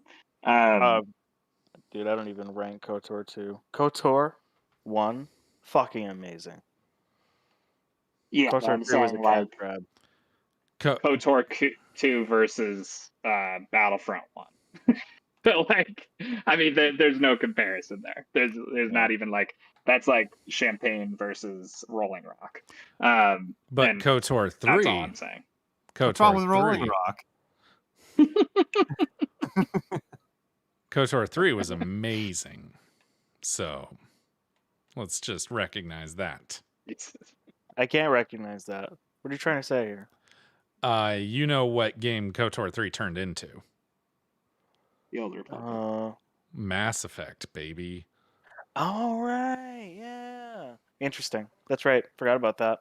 So And it's no 1313, so Um, oh, did you see there Yeah. was new 1313 footage that leaked? Like not new, obviously, but like footage that we've never seen before leaked like last week or earlier this week yeah. of the Boba Fett stuff. hmm That's crazy. Yeah, it looks Yeah. really good. I'm really sad that they dropped that project. It would I have mean, been a lot of fun. I have zero doubt that like that was just marketing for Book of Boba Fett at this point, because like they clearly have been sitting on that. Like they have had it. Oh, yeah. If it were like if someone else had it, it would have leaked a long time ago.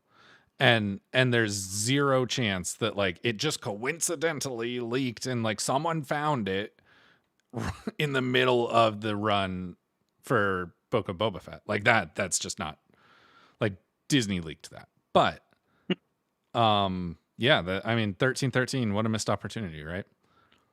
Yep. Same with Ragtag.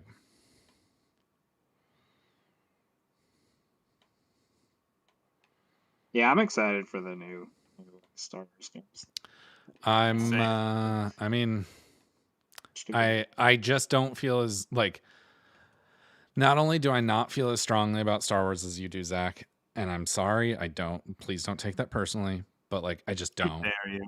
I will defend Zach's honor on the field of battle. I would even go as far as to say that I just don't even like Star Wars. Like Star Wars is fine. I don't dislike it, but like it's whatever.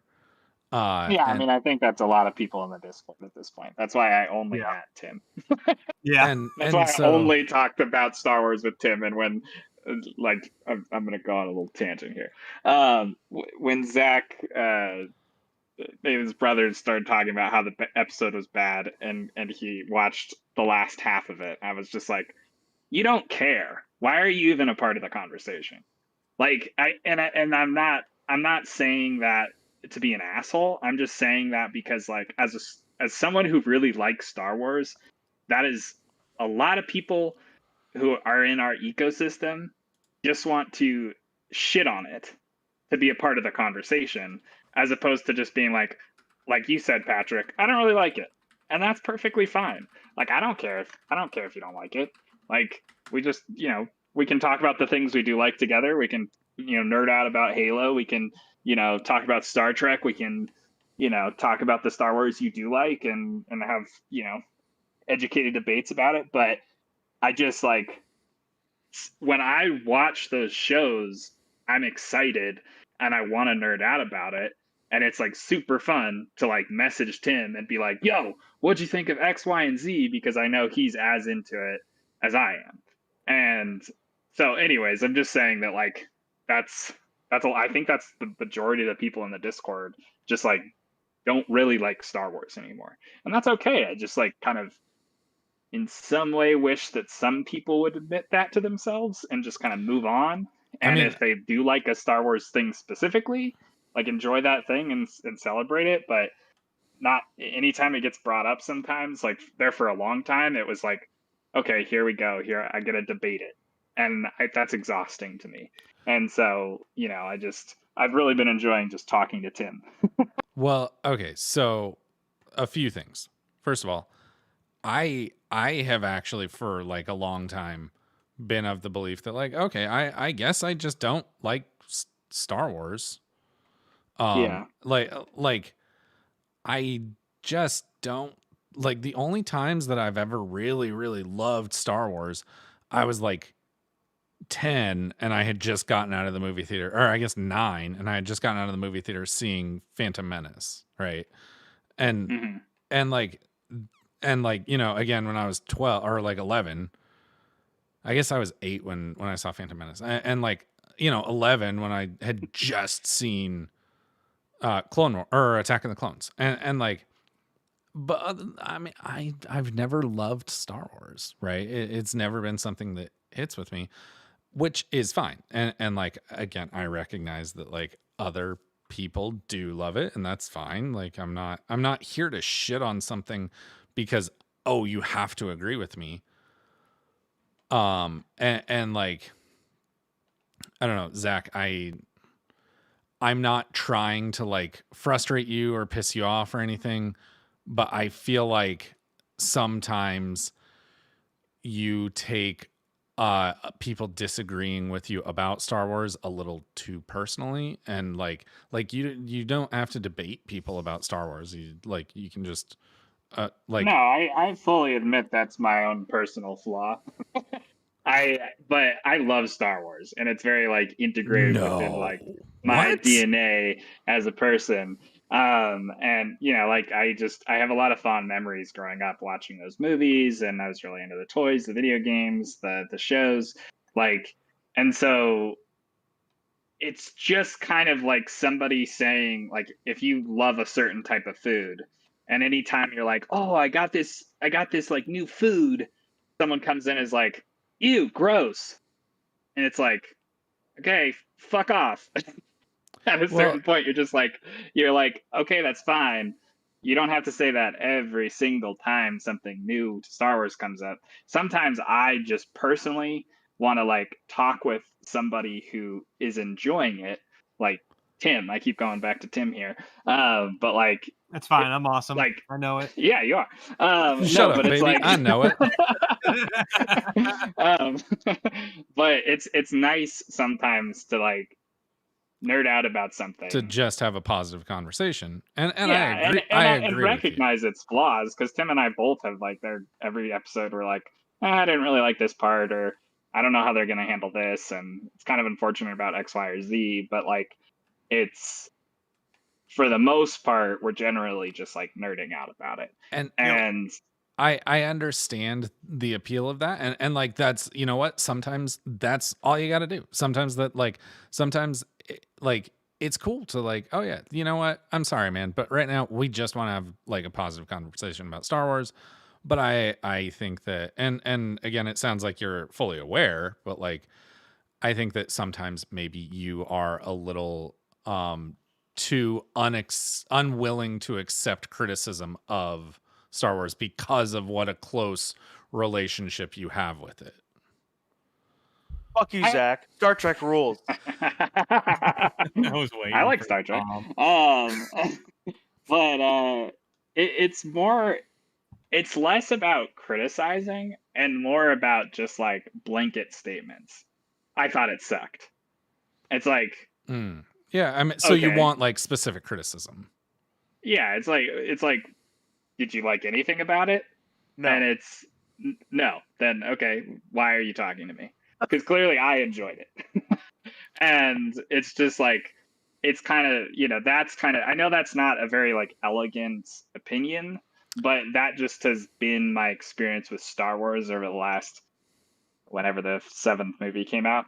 And I've soured on those movies, but like I still really enjoy Star Wars, and sometimes I just want to like, you know I can still critique something without like just like I feel like we used to do this on the podcast when we were doing the podcast. Saying it sucks is reductionist.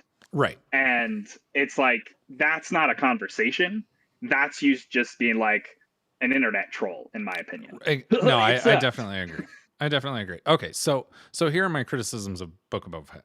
I disagree with you guys about like the level of polish. I think that it's actually like I'm not going to say the cheapest looking Star Wars product ever because the Christmas special exists. But especially like, you know, the like aide to the mayor, I don't want to say, and obviously you guys know more about it than I do, but like, is he a Twi'lek, just like a male Twi'lek or something? Yeah. He looks so terrible. Like that is just so obviously, and I mean like they did this a lot in the new Star Trek movies as well, where it was like, okay, that's very obviously a person whose skin that you just painted orange, right? Or like you just painted that person's skin green. And I feel like that's what that guy looks like. And I think that he looks terrible. And then like the like biker gang, it's like, okay, these are very obvious. Like not only do these characters look cheesy as fuck, but like they look cheesy because it's like it looks like they've got just like these plastic like these plastic like piercings that are attached to their like noses, and they're just, it looks very like, you know, hello fellow kids kind of thing. They don't feel like they belong in that universe. Yeah. And I think that I would kind of specify this more towards like the bikes are the most egregious part of it. But Yes, that was going to be my next thing is like the bikes. It's like you guys just Bikes are literally took awful. wheels off Vespas. Yeah. yeah. And they just added a bunch of mirrors and shit. Yeah. Yeah, like those look they're like crap. supposed to the be like mirrors. cafe Oh my racers, god, I but- forgot about the but, like, mirrors, Tim. Yeah. I think honestly, like the problem with the Book of Boba Fett is I think that I wouldn't say it's the quality that I'm speaking to is like when a ship like comes in and it's like a CG ship and it actually looks like very polished. And there's a couple of moments in those first few episodes where it does look really good. Beyond that, I think the Twi'lek casino leader, she looks good. Black Yep. Chrysanthemum looks good. I think they did a really good job on the Gamorrean guards, the green dudes, basically orcs. Oh, I with thought the Gamorrean they're too guards- green. Yeah, the green does not look good out in the sunlight. and No. without- Yeah, I like because they- we're used to it. We're used to it, like seeing it in Them the Return in of the the dark. Jedi. There in the dark. I thought they looked much better in Return of the Jedi. Like because they're in the dark. But I think to finish my point really is Yeah. I think the first 3 episodes have bad direction. I think that the directors who directed those episodes didn't do well. And it's blatantly obvious when you get to episode 5 and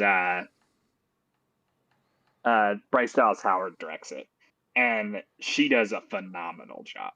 And it looks, the way the camera, like, it looks amazing. In my opinion, I think it was a phenomenally directed There was episode. a lot of care put into it.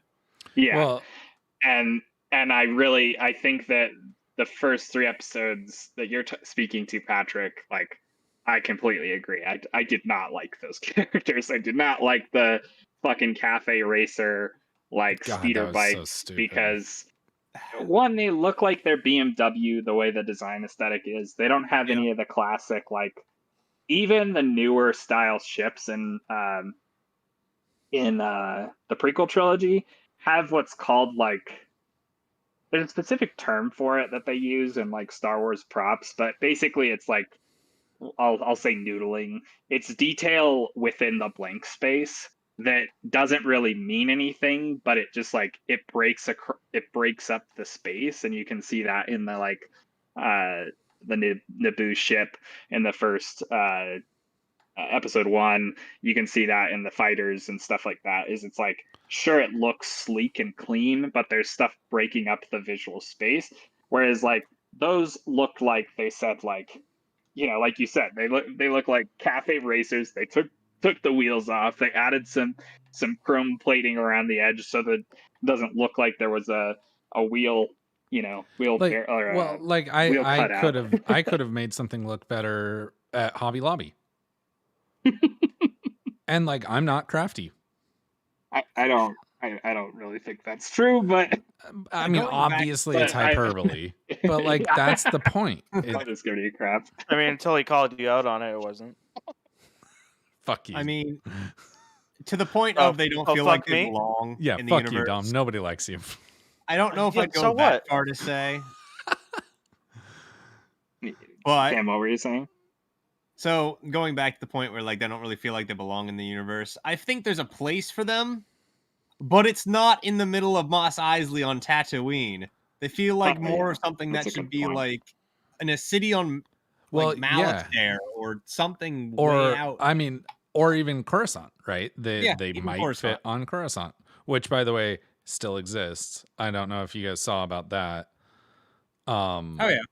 What was the name of the planet that they, because Chandrilla was the name of the planet of that they nuked. yeah, JJ wanted to nuke Coruscant, but they were like, no. So we're gonna come up with a different planet. That, I like, mean, Chandrilla is a pretty important planet. Had been for years. so I watched a video on it. I'm gonna look it up to see if I can find the name of what I'm thinking of.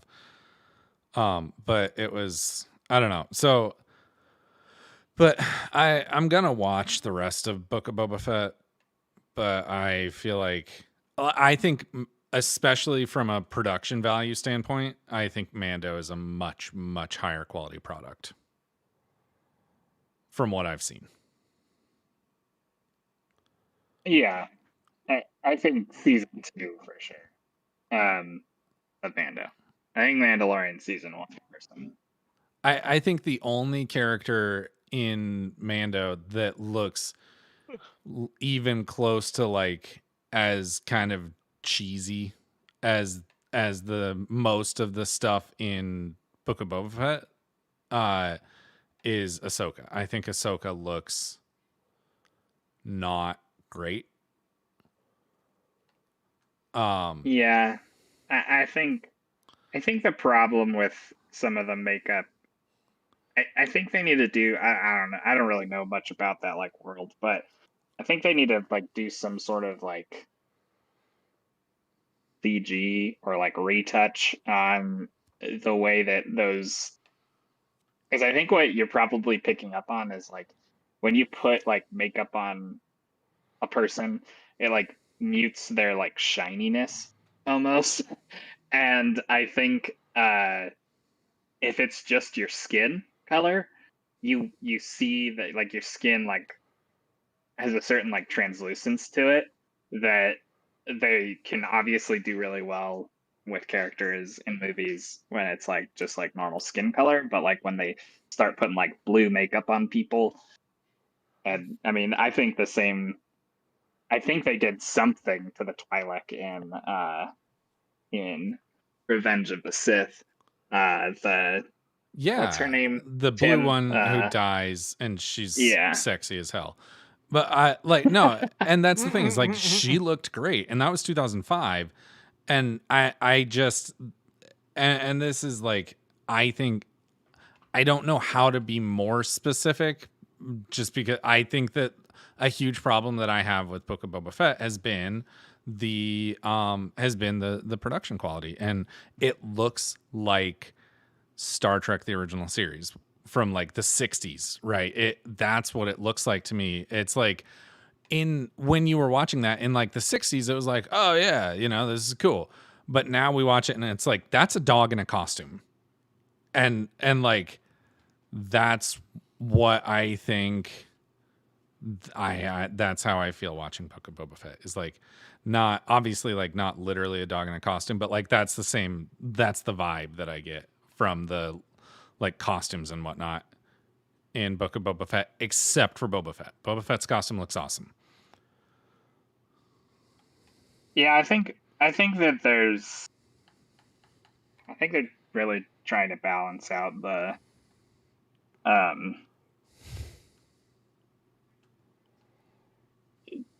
making Star Wars on more of a television budget is difficult, to say the least. If not, like, like probably originally believed to be impossible. And so I think some of the stuff the quality has to go down with some stuff.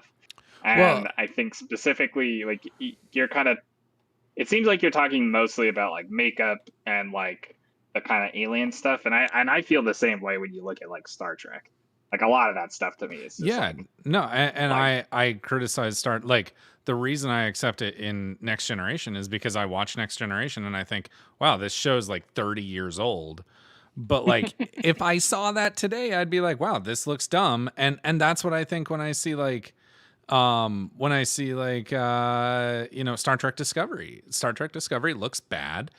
And like when Picard, a lot of the like alien costumes in Picard look terrible. And yeah. And I mean, it kind of like, it goes back to like, that's what started this conversation, is how does Peacemaker look so fucking good? Like, well, Peacemaker doesn't have any of that stuff in it, though. Yeah, there you go. No aliens. Oh, yes, no, Peacemaker has a lot of aliens in it, actually. What? Illegal aliens? The racist kinds? Not No. the Be same racist type. towards? Patrick, No. not the same type. No, yeah. That's not a fair comparison. But okay, so going back, like the MCU stuff, why the MCU shows, I would say, suffer from a similar problem, just to a lesser degree than Book of Boba Fett.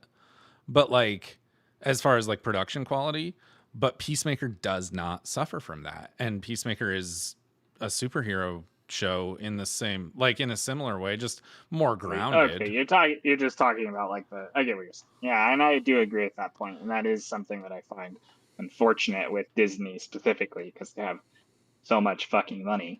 Yeah, they have so much money, and this is what they churn out.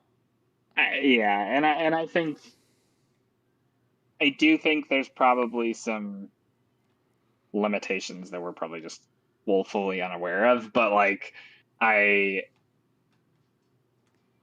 just, the alien thing, I do agree with you to some extent, specifically with the Twi'leks, except for the lady casino owner, or our cantina owner. I think she looks really good. Oh man, I had a point that I was gonna make and I lost it. Although I think it speaks a lot to them actually listening to fans, in a sense of going more traditional like makeup style on a lot of these aliens. Because holy fuck, people have been pissed at the CGI that they've been using for years on that stuff. Like, yeah, I'm wondering if it's like a money decision, if practical is somehow cheaper than CGI. I don't even know if it's a money. I don't even know if it's a money thing. I think it's, oh hey, our fans can't really complain about us like re-CGIing Luke Skywalker or CGIing. No, I definitely Cushing. agree with you, Tim, that it's, I think a lot of it comes from that, to be honest. Well, and I mean, like, they were not shy about recreating, or like, recreating dead people with CGI, right? And like, and so weird. It is weird, and they definitely caught a lot of flack for it, Tim. And I think that it could be like, hey, we're going to do this stuff practically, even if it looks bad, because we have gotten a lot of criticism for it. Yeah, and I think I think they need to find a better balance. Yeah, because they I need to think find a that balance because the CGI is like not polite, and or at least like the way they were doing it were like, oh, Carrie Fisher is dead, but here she is, versus then like also but also the like the hardcore practical that they've been doing also doesn't look good in my opinion. Sorry, Zach, to interrupt, and I but think I liked what you were saying. yeah, well, and I also think like a part of it is that the reason Star Trek Next Generation is like acceptable almost with the like poor, I don't even want to say poor effects because at the time it was like really fucking good, but like not really good. I mean, It was like I TV would give it quality. that credit. It was pretty freaking good for the time for the amount of effort they put into that show and like actually made something good of out of something that could have been really bad. But I think our TVs have also gotten really a lot better. Yes, And which so definitely like makes the we job have harder. it does because it's I was like I just out of nostalgia's sake I turned on the old X-Men 90s cartoon after watching the last episode of Book of Boba Fett last night on Disney Plus. I couldn't watch like one it's pretty goofy now, but another reason I couldn't even stomach it really was it's so blurry that it almost is like headache inducing because it looks like it should be like it's out of focus. And because it was built for a TVs that had, Well, you know, no, I definitely understand what you're saying, and I think that it's what you're saying is true, and again, it's kind of indicative of just the problem, the general problem with Disney Plus, is like Disney is so down to do this, this streaming service where people pay them every month, but then they're not down to actually put in the work to make this streaming service good. And so like why is X-Men up there but hasn't been remastered? And why are they putting The Simpsons up there but cropping it to fit a widescreen when that is removing some of the visual jokes? Like I think just the things that Disney has done and this is so I guess actually Zach, you're leading me to the idea that like it's a larger Disney problem than rather than a Star Wars problem. Dude, I wish you would get the fuck out of my way. Come on. No. But like it's a larger Disney problem than it is a Star Wars problem of like, why are they not willing to put the money into do these things right? Right? yeah, I Like mean, Disney with can afford to. And I mean, have you heard of like the every Star Wars hotel? I have heard of it.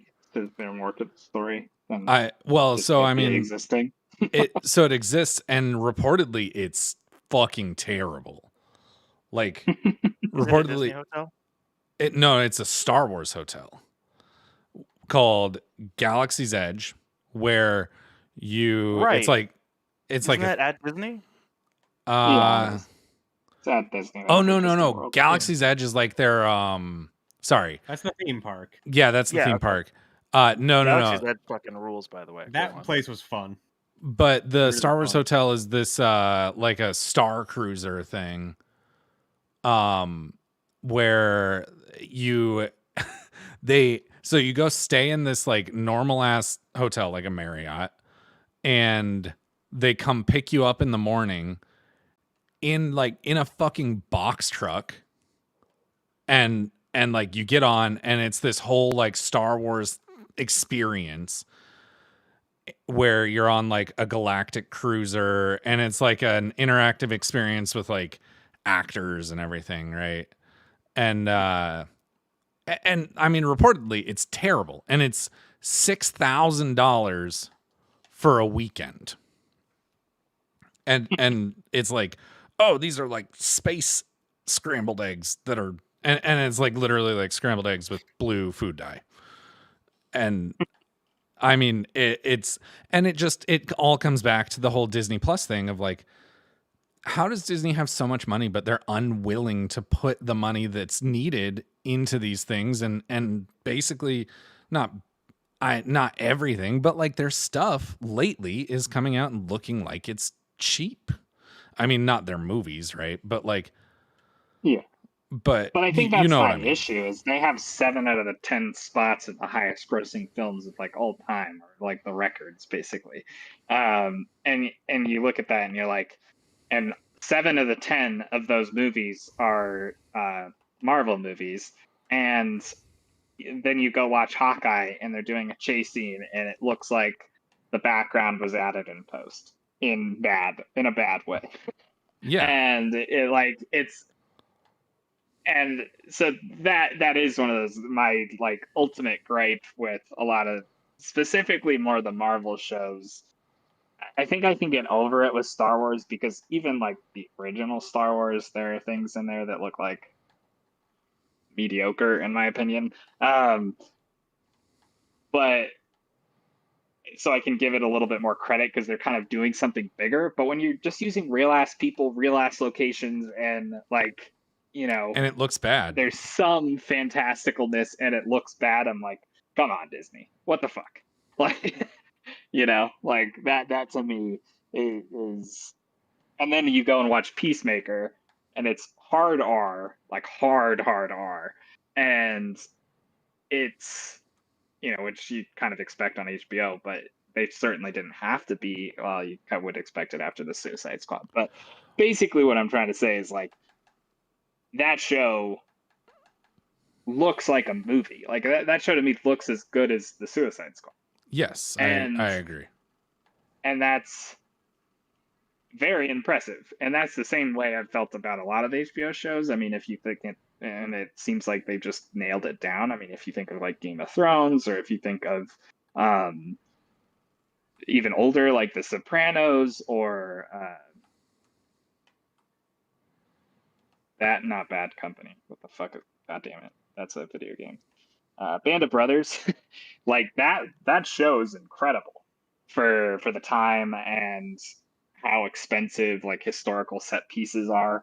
Like, I just think it really is. It does 100% feel that way, and with Disney Plus, that like they need to put some more money in some of this stuff. And I think that the CG effects in Star Wars have gotten better. It, pretty noticeably so in Book of Boba Fett, when you're specifically talking about the CG effects like ships and stuff like that. But they still need to like put another layer of polish on some of this stuff where it's like, oh, all of this stuff. We need to. Well, again, I don't agree with that, but like they need to put a layer of polish on some of the stuff in those shows, like especially with like prop stuff when it's on a character that's like not just in the background but in the foreground. Like if they're a Twi'lek, like having, sure, sometimes practical effects can look good, but sometimes they don't look good. So let's put some CG effects to their like things that move around, the little like head tails they have, stuff like that. Yeah. Well, and I think that it comes down to like Disney Plus is too cheap. Like I mean, granted, I split it with like Ben and Tim and Sam and Chris. Does Chris pay Tim? Do you know? I have no idea. I mean, just paid Ben my money and call it good. But like the point is like we split it with like 4 people. And like $7 a month still though. No. We pay $17.50 each per year. That's it. I don't even like Disney Plus, but for $17.50, yeah, fuck it. Like it's a new platform. It'll get more expensive. Well, I mean, HBO Max from the get-go was $15 a month. Like, yeah. I think that you need to have confidence in your product to the point that you're willing to charge it.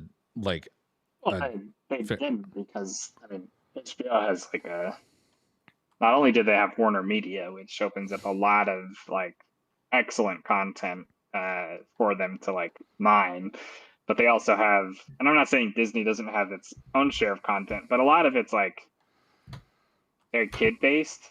Yeah. It's like, so You don't I want to be think paying that that's $15 a month for your kids to have something to watch.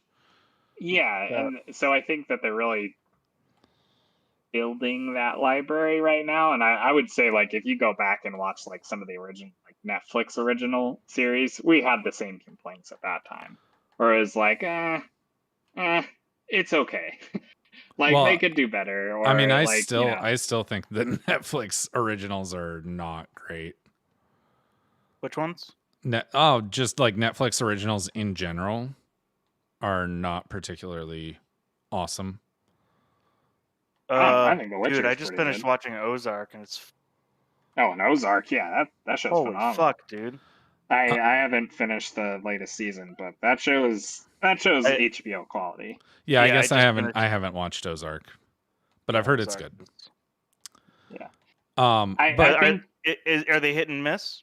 Yeah, Netflix they, shows, yeah, for sure. there's some Yeah. bad ones. I mean, like sometimes you get Ozark or Stranger Things, and sometimes you get 13 Reasons.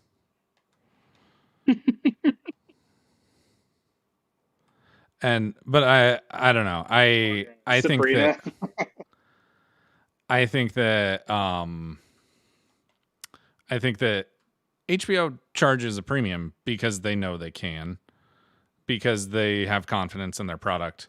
And this isn't me They like charged a simping premium for before they were Warner. Well, they charged a premium before they were even a streaming service. Like Yeah, exactly. You didn't just have basic cable. You had to like pay Oh yeah. HBO to like watch HBO their shit. used to be like $70 a month, but it's like, Yeah. I mean, HBO has a long history of like doing premium television really, really well. And so it's not surprising that I pay I pay 15, like, okay, so I split HBO with Ben and Sam, and I pay $5 a month. Like total together, we pay $15 a month for HBO. And the three of us, so excluding Tim, the three of us pay like $52 a month for Disney. And so I don't know. I think that Disney is just, I just think Disney has some problems, and they've got a lot of ground to make up. But Yeah, I agree. I also think they need to, which I think they might start doing. I read or heard somewhere, but like they need to start making more like adult centric content. absolutely. That's like that has. I don't even necessarily mean like HBO level of adult, because that's a whole different ball game. That's like they have a nudity quota.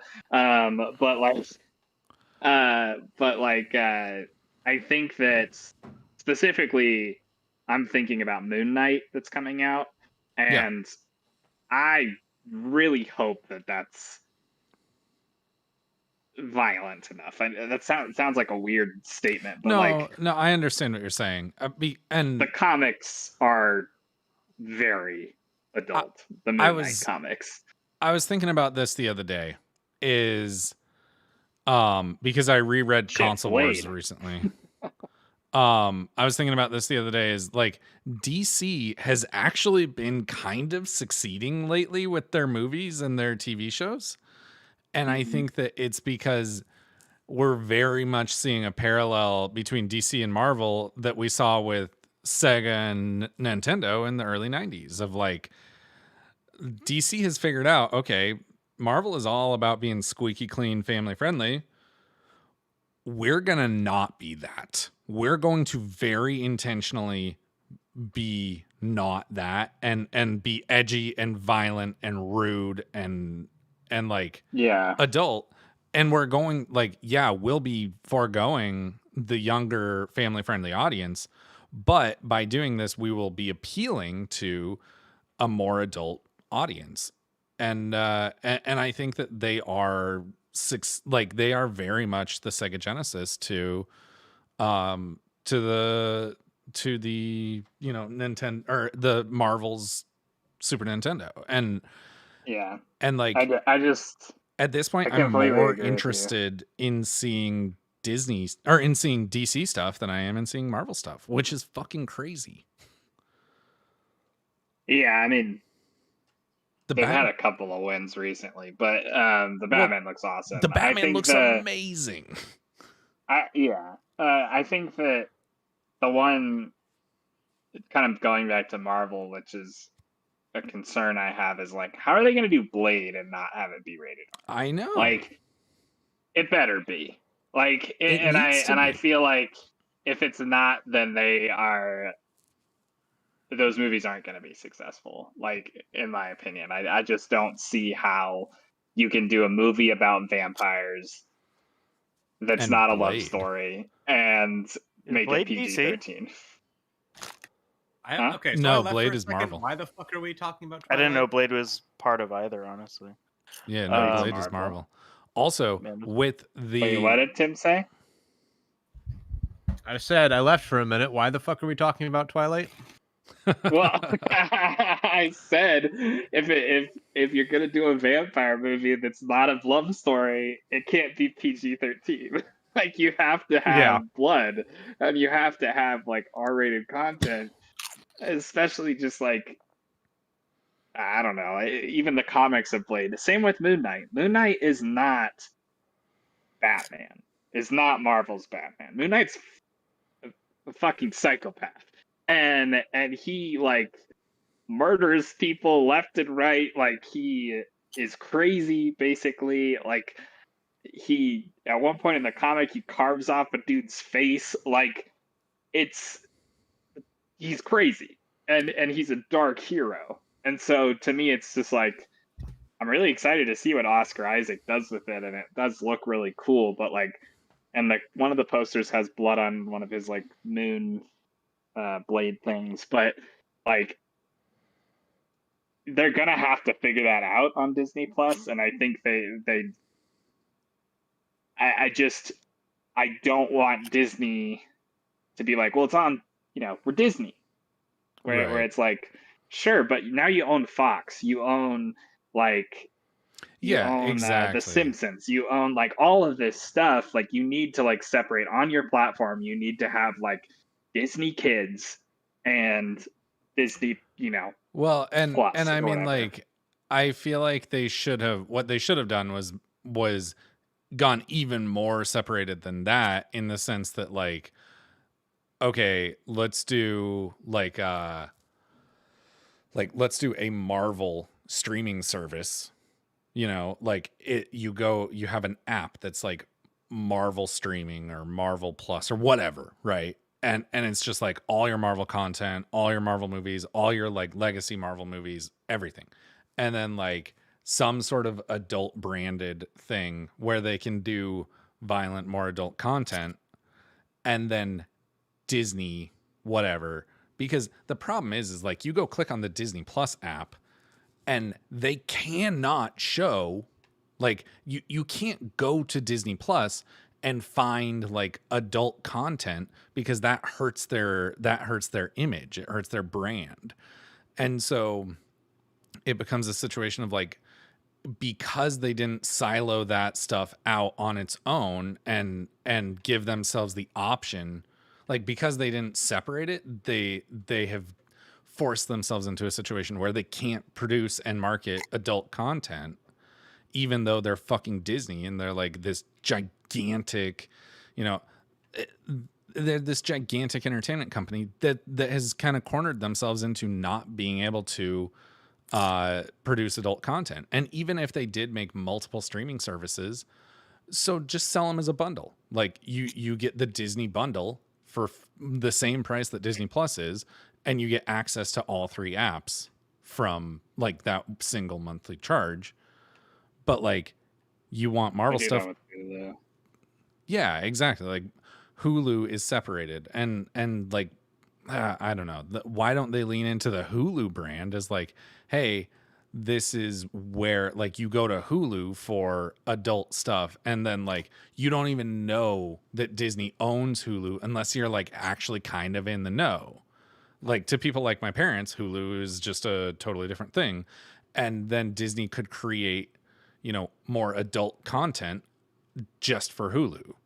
And they could still like, so you could go to Hulu, land like, and on the landing page find adult content. Yeah, it'll I mean, if I be. want adult content, I'm going to Pornhub. Just saying. I mean, yeah, baby. Oh my god. I do think I'll.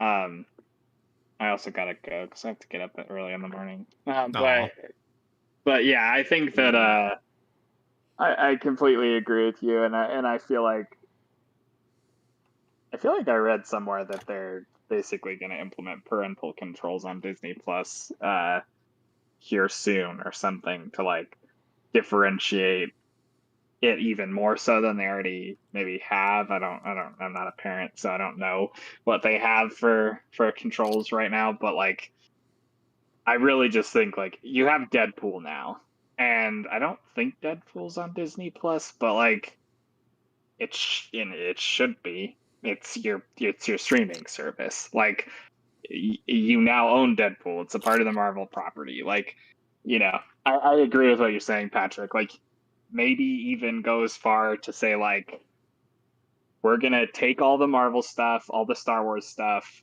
and we're gonna separate it out, into kind of like the Star Wars app powered by Disney Plus or the Marvel app powered by Disney Plus, and then the Disney Plus app can stay, pleasant and family, but it's like you go here if you want like more of the. Because I'm sorry, you're not. If you have a freaking 7-year-old, you're not just like, oh, here, let me like boot up, HBO and have at it, kid. Go watch your Right. Batmans. Exactly. But you can do that with Disney because Disney is so hyper focused on staying squeaky clean. But like because of that, they're not able to produce adult focused content. And so when it comes to adult focused content, HBO is kind of eating their lunch a little bit. Yeah, it'll be interesting to see as we get into like the darker Marvel content with Blade, the Black Knight, and Moon Knight. I think it'll be very interested to see where they go with it. Because I mean, I think Logan's on Disney Plus. Am I wrong? No, maybe it isn't. I don't know. It should be I'd have by to this look it up. point. But I almost wonder if they don't have any R-rated content on that platform. I don't know. I'm gonna go look it up and I'll Discord you guys. But yeah, good chat, everybody. Fun hanging out. I will chat with y'all later. All right, man. bye, Zach. See you guys. Have you guys tried Kingdom Come Deliverance? No, Nathan was super interested in that game though. I haven't played it. It's on a deep discount, so I just picked it up. And Very That's the one with crunchy. like the super in depth like sword play and stuff, right? Yep. and it's like super brutal. It's not a survival game, but it is like it is an RPG where like you have human needs, and satisfying those as like a medieval nobody is pretty hard. You know what I mean? Right. But also, it has it's kind of another Crisis benchmark.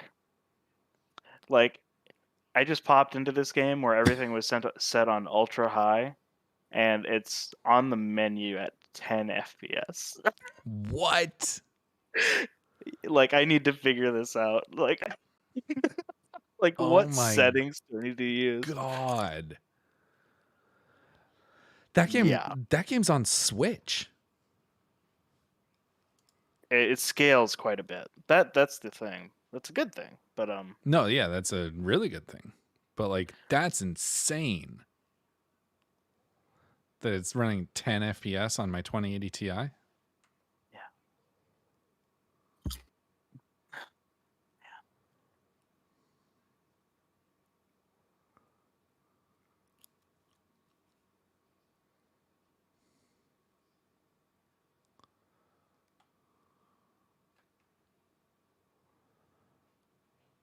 So Tim's buying a graphics card soon. What are you doing? And also, how are you doing that? I'm getting a 3070, and any way I can because my graphics card is on the verge of death. Yeah, I don't know. I can't remember if it was a 3070 or a 3080, but I signed up. EVGA is the system where basically you sign up for availability. Yep. You're familiar. I Yeah, actually I have been. I've signed up for it. I got a ticket basically. It was a few weeks ago, and by then, like it didn't feel like ordering a video card. But if I Yeah. wanted to, I could have gotten a 3070 or whatever, a brand new one. Imagine that. Yeah. That would have been cool. Yeah. Yeah. What a world we live in where it's like, oh, I won the lottery. I get to buy this thing. Seriously. It's disgusting. I know. It's horrible. Oh my God, guys, my number finally came up. I get to buy a PS5.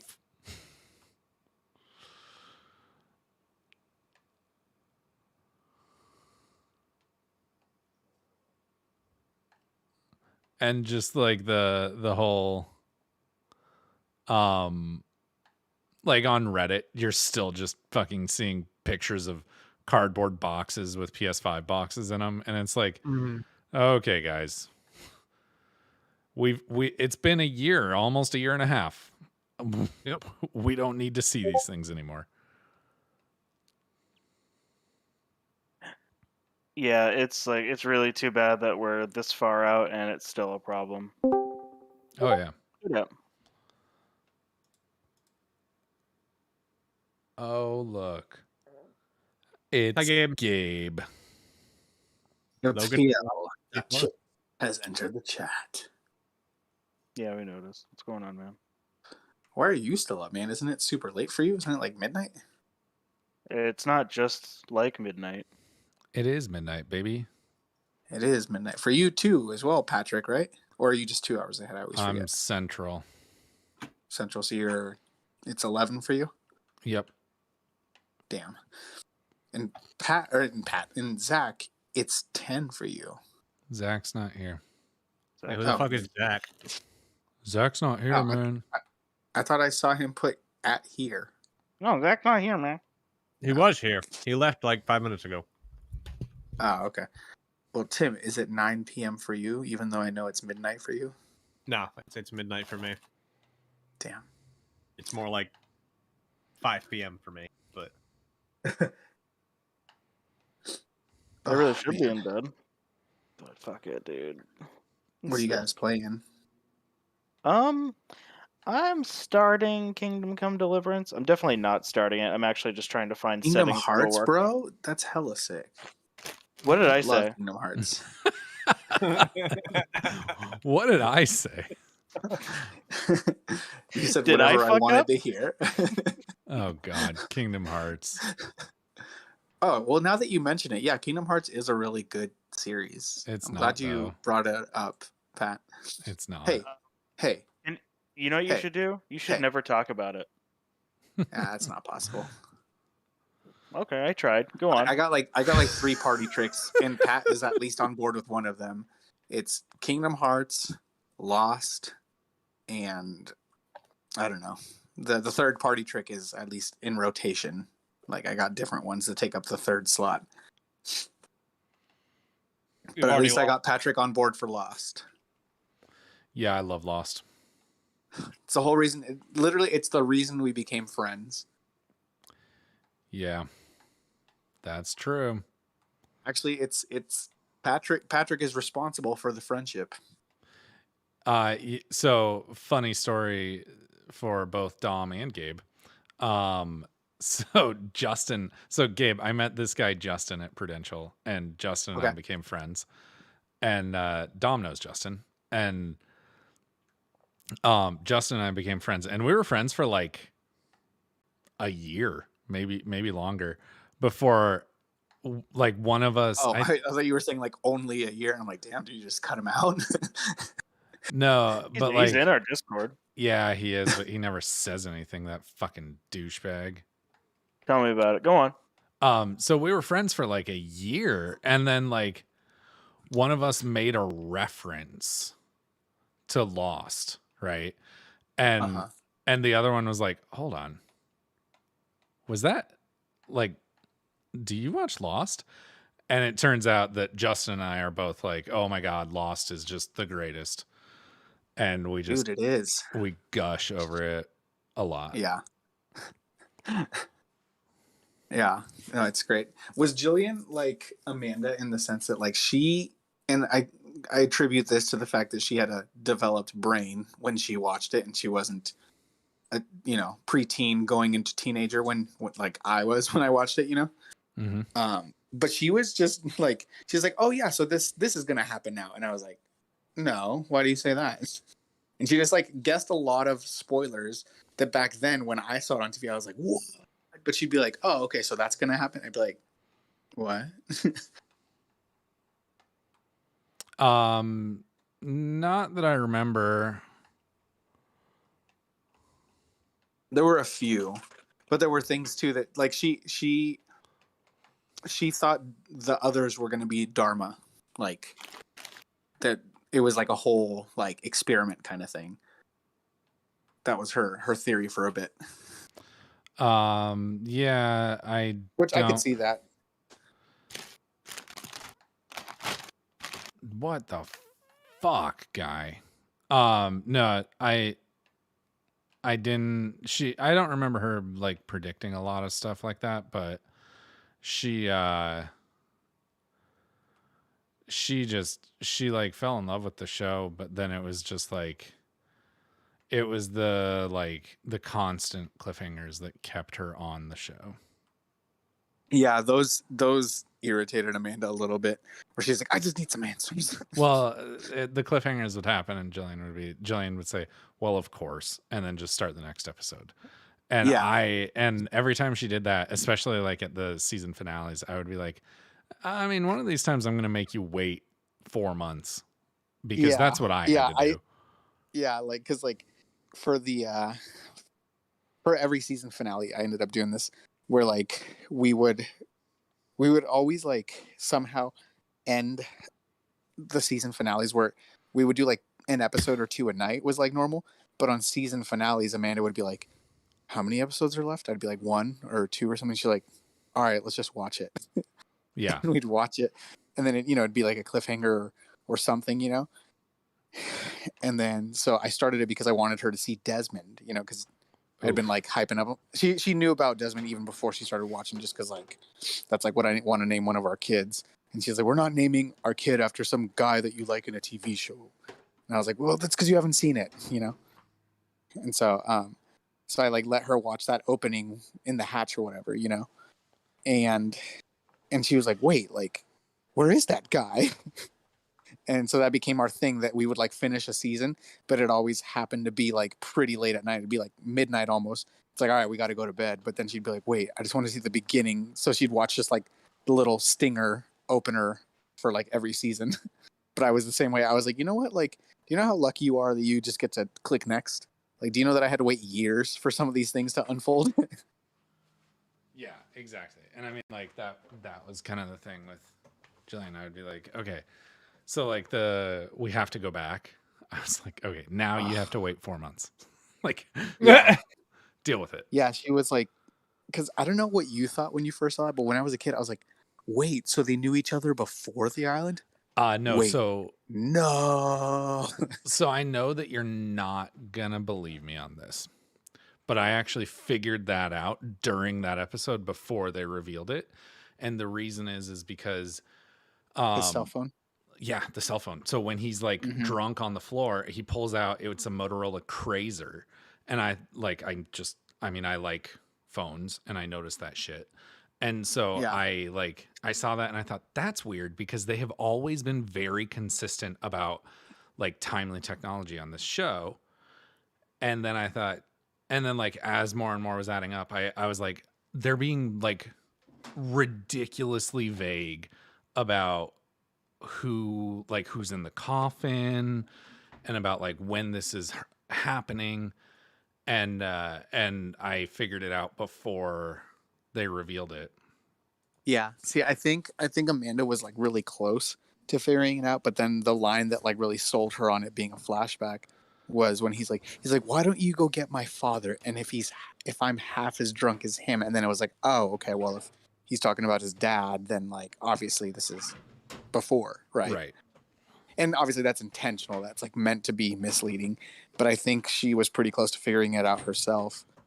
And then she was like, oh, never mind. Yeah. What a show. Dom, did you ever watch it? Yeah. No, I did not. You really should give it a chance. You really should. Honestly, and I know so many people like hate on it, but you really should give it a chance. It's incredible. Yeah. All I What's will it say on? is like Amanda didn't really Let the me end, look it up. but she still liked the show. I can look it up. I'm at a browser.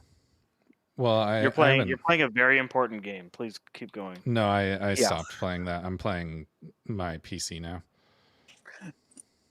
Did you ever, I Pat? can see Did your you ever play desktop. Lost Via Domus? Oh, you can? You don't want to play a few rounds of Hunt, dude? Oh, don't tempt me. Did you hear my question, Pat? Yeah, so I did. It's on Hulu, Tom. I did play Via Domus. I didn't finish it, but I did play Really? it. Oh, okay. I don't remember all the like story stuff, like Yeah. a lot of it, but I do remember how it ends, and it was kind of like, because like obviously you do stuff in the game that it's like, well, that's not canon, that didn't happen. But yeah. But then like the game, do you care if I spoil it at this point or No. So I don't think it's ends- backwards compatible. Yeah, that's why. That's why I'm like, I'll tell you. It ends, if I remember correctly, at the point where they blow up the hatch, right? So the sky lights up. By the way, Gabe, be careful because we're telling Dom he should go watch this, and we told him where it's streaming. This isn't. So, don't say things like what you just said. Oh, okay. So I missed it. So Okay, good. Okay. but Gabe, also tread lightly. maybe I might watch it. Gabe, maybe text about me. a Molly Hatchet concert. Yeah, I'm not I'll sure. text it to you because either way, I got to go to bed. I got to be up in like 5 hours. Oh Okay. my god. All right, but I will talk to you dudes later. Bye. You know. All right. Bye, Gabe. Tim, Yes. you like hardcore games of a sort. Have you Yeah. ever tried Hunt or had an interest? Yes, but I don't think I own it. Say that again. Yes, but I don't think I own it. Yeah, I don't think you do either. No, I don't. It's it's like a really fucking cool game. It's a really cool Don't get game. me wrong, it looks like a lot of fun, but So here's the thing. It's not like Tarkov. Like it's got some learning curve, but really all you have to do is just keep playing it and then you figure it out. I have a pretty consistent experience with like some of my Hunt friends that like it's our main game. Where it's like we all have this story. It goes something like, yeah, I've shown this game to like 5-10 people. Where are they now? They're not playing this game. you're right, I'm about to play Pokemon. No, I mean I like to come back to I like to play Hunt, honestly. Like every time I play Hunt, I have a lot of fun. Like that game there's an insane meta to it. There's so much to learn, but like it's one of those very cool games that's like there is so much here to learn, and yet I can still be bad at it and also have a lot of fun. Yeah, I mean you can be good at it and get shit on for an entire day too. Like, Oh yeah. Like that's what happened to me yesterday. I think I won like 2 out of 10 matches or something. Like, and it's not even a battle royale. There are a lot of what you might call win conditions because it's not a battle royale. It's an extraction shooter. Like, Well, yeah. I mean it's kind of like it features that option in the same way that like Rainbow Six Extraction does. Of like you choose when you're done. you can always bail. Yeah. Which is awesome. Like Yeah. I don't know. Sorry, continue. Every time I Yeah. talk, like you used to rant and rave about Hunt, and now like when I talk to you about Hunt, having experienced it, and granted, like I don't play it a ton because I don't play PC a ton, but like having experienced it and seeing like, oh no, this game is like really fun. I get like tickled of like, Yeah. oh, like Dom used to rant and rave to me, and I like was like, yeah, whatever. But then I actually played it, and it's awesome. Yeah. Anytime I take new people out, I'm just like, don't stab the emulator. Yeah. Because it's just like, and then they do, and it's like, you see what happens when you do that? Yeah.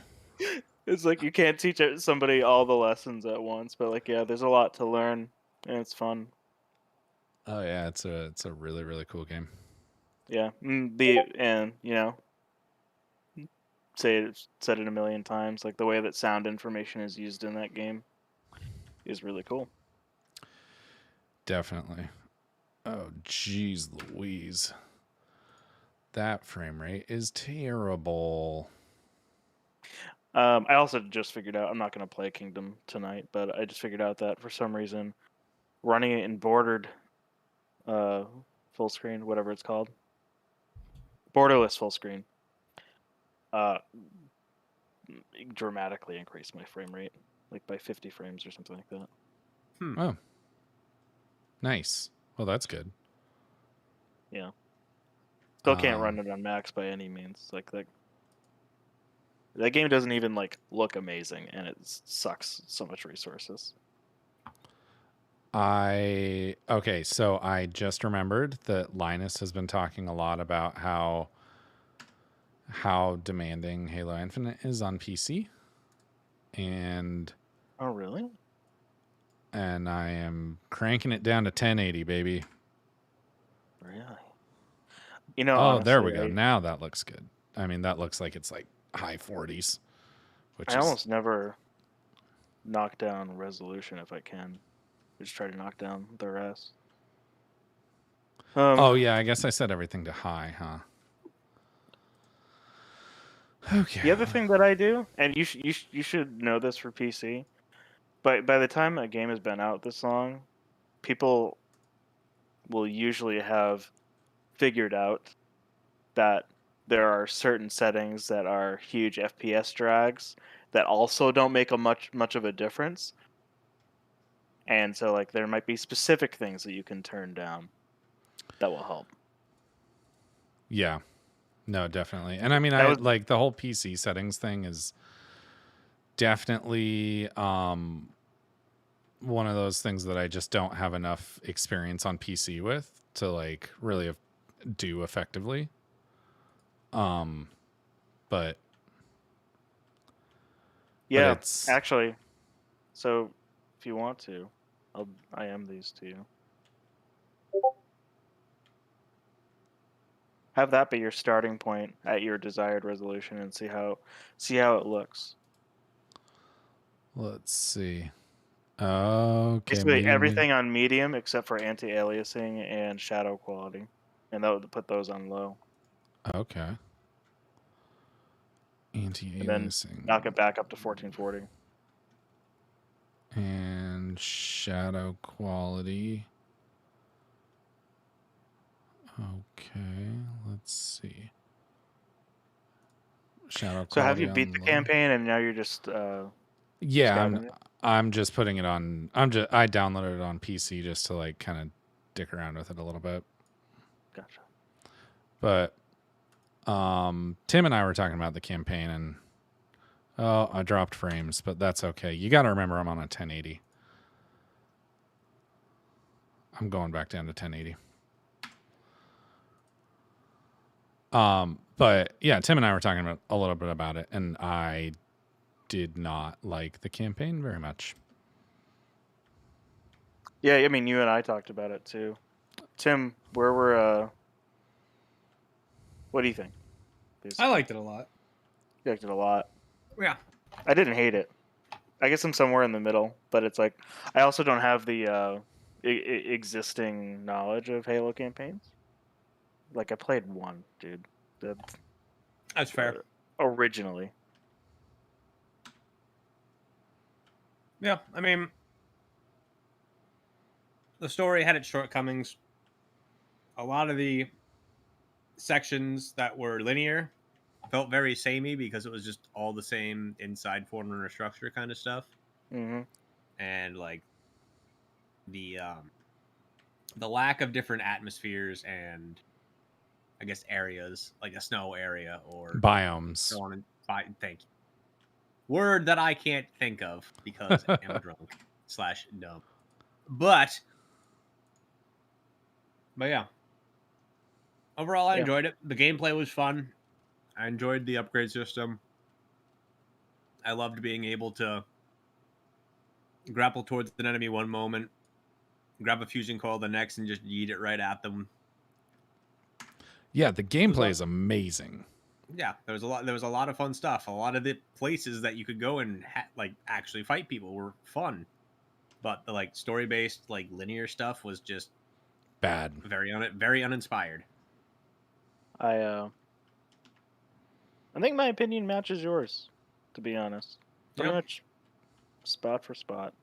Well, and I mean, honestly, Tim, I agree with you about that. It's just I think that I just wish that like I love the Halo stories and I wish that there had been a really killer Halo story out of this instead of what we got. So yeah, so like I said, I'm basically a Halo outsider, even after putting all this time into Halo Infinite. It seems like they haven't delivered an awesome game in a very long time. Is that true? Campaign, by the way. Yeah. They certainly haven't delivered anything that's firing on all cylinders in a really long time. So That's pretty bad.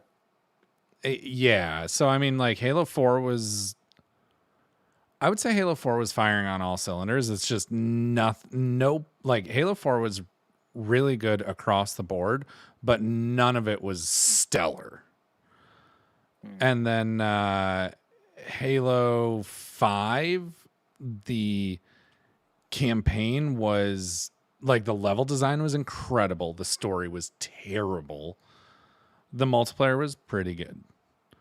Halo Infinite, the gameplay is incredible. The story is bad. The multiplayer is amazing. Like this is as good as Halo multiplayer has been in a really long time. But the level design is really, really bad. Yeah. So it seems like it's just like we're waiting for another Halo game where we're not making compromises. Like the previous Halo games, like Halo Reach was just across the board. It was stellar.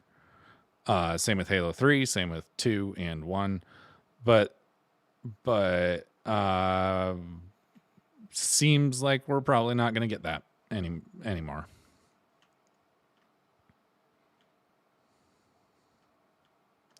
That's too bad. But also, I think Tim, as familiar as I am with Halo, I think Tim is more familiar. So maybe Tim, like I'm definitely interested in Tim's thoughts. I'm really excited at what happens next. Just because during the final cutscene, even in the legendary ending, there are some key characters mentioned that are only really ever talked about in other media or in like the what are they called? The terminals in Halo 3. Oh yeah. So I'm hoping that said characters make their appearances, and hopefully they got a plan for where this is going in that sense. See, I kind of feel like 343. It's funny that we were just talking about Star Wars and then how the sequel trilogy just didn't have a direction. I kind of feel like 343 hasn't, like they have a very similar problem in the sense that like they don't really have a big idea for where they want to take the story. They just want, like, it's 343, so their job is to make Halo games, but they don't really have a big idea for what Halo games they want to make. I mean, it's the campaigns really feel like they're just games for the sake of making games, and that's a bummer because Halo used to be so much more than that.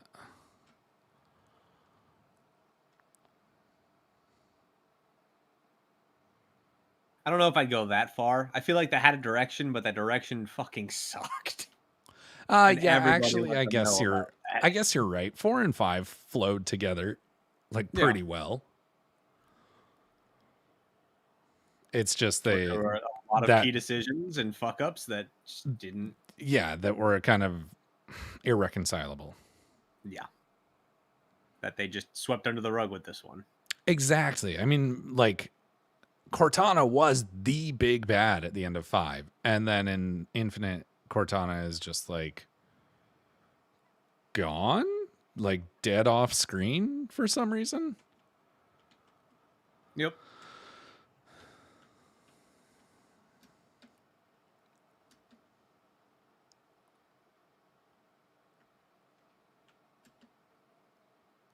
Yeah, no, I agree. Ethan and I are gonna replay Halo 5 just to see how it goes. And Tim, did Halo 5 have 4-player multiplayer the entire time? I think it did. Yeah, it's 4-player co-op throughout the entirety of the campaign. Do you wanna download it and play with Ethan and I? I think I already have it downloaded, but I will check. All right, baby. Dom, I would suggest you do the same, but you know, they never Mhm. released it on PC. Yeah, I know. You're That's probably better off. Gonna KMS, dude. no, because honestly, the whole like the level design is so good. It's alright. I'll just play. I don't know. I downloaded I downloaded a game which I'm realizing is pretty. It seems pretty bad. Rainbow Six Vegas 2. Oh yeah, those games don't. Those Hold up. games do not hold up at all. Yeah. Unless you've got like the camera that you could put your face on the characters with. In which case, it is one of the greatest games of all time. I'm Super hilarious results. I might need to look for like some mods to modernize it because like even though it's at 1440p, it feels like I'm looking through a regular like whatever it's called 4:3 aspect ratio. Everything feels wide, and the field of view it cannot be modified, and it's super zoomed really? in. Ha! It's like a super narrow field of view. Super narrow, dude. Oh man, that's funny. You know, okay, so you know which Tom Clancy game, and I have gone back to Vegas like fairly recently, like within the last few years, I went back to Vegas. The Tom Clancy game that actually let me down even more than Vegas.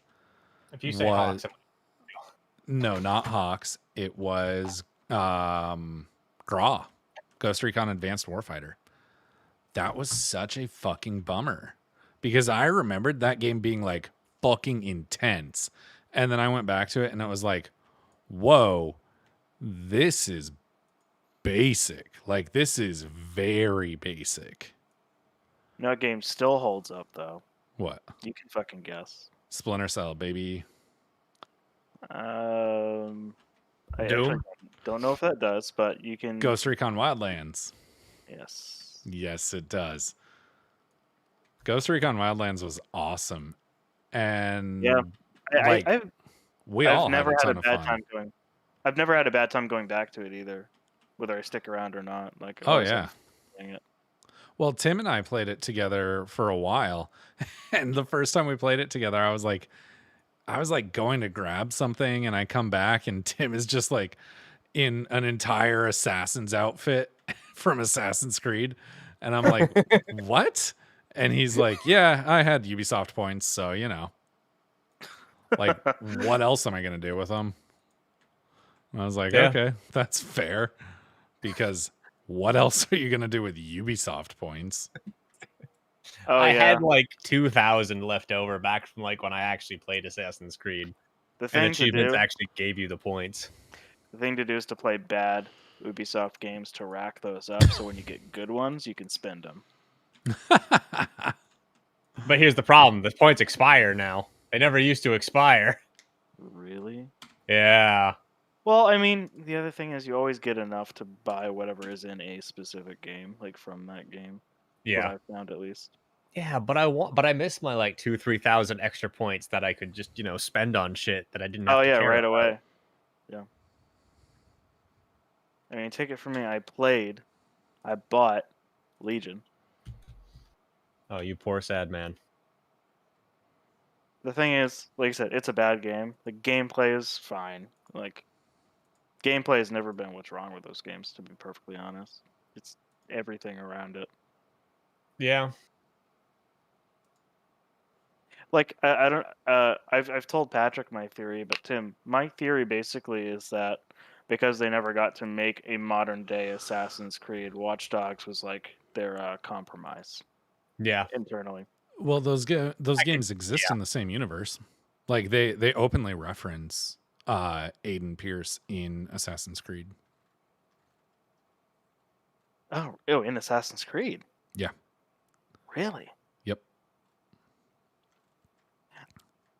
So, the other, how serious is that though? You know what I mean? Yeah, no, I definitely understand what you mean. Is it, oh, this is a fun reference, or is it they were looking to tie these two series together? And the answer is I don't know.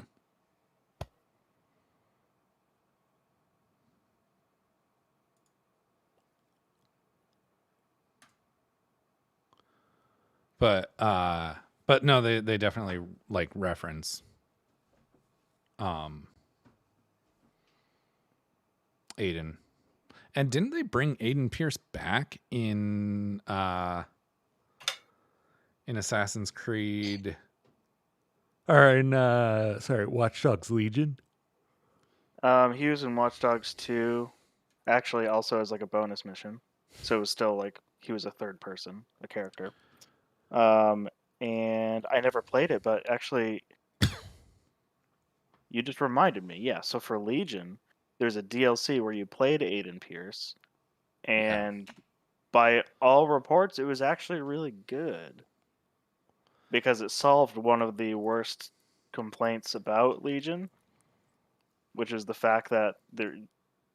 So I mean, like, you understand how Legion works. Like, there's no main character. You are just Right. whoever you find on the street, and it was supposed to be a cool feature of the game, and it was just not only was it a key feature, nobody liked it. Yeah. Like the way that system works is intended. It works as intended, and it just kind of sucks. Like It's the just not good. novelty, the novelty, if there is any, wears off basically immediately. It's just like I can't actually shape my character the way that I want to. It's basically RNG, and if I find a character that I do want, They're all um, disposable. they're all disposable. It's also not as simple as just saying, "Hey, come work for us." Like you actually have to Earn them. complete a few tasks in order to get them on your side. Right. So yeah, not great. Yeah. No, and it's just kind of wild to me. Like, okay, and so the main character in Watch Dogs 2 was named Wrench, right? Wrench was one of the dudes on the team on the crew, but no, Oh, okay. the black guy that you play, I don't remember his name. But they have Wrench come into Watch Dogs Legion as well? I don't remember. I Maybe. think they did. But they like I don't know. Wrench is the weird guy with the mask, right? I think so. I think that I don't know. I get the sense that Watch Dogs is done. Yeah, probably. Like there wasn't even that much hype for Legion. I don't think. No, yeah. there really was.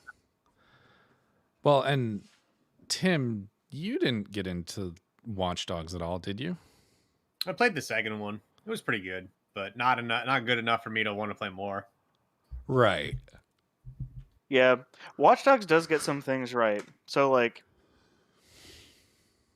the gadgetry and the stealth, like those things, which are like really important for those games to feel good, are good. Like Uh-huh. sending around like a drone or an RC car and like figuring out your environment and like figuring out how to get in and get out without being seen, like all that stuff works. Like it's great stealth gameplay. Um, Storyline, I don't know, just not great. I thought the environment, like the world in Watch Dogs 2 is really good. Like San Francisco and the outlying areas. And like it was very cool, by the way, to have gone to San Francisco after playing the game. Yeah. And to Because it's see like like very because they did do a pretty pretty good accurate. job of exactly.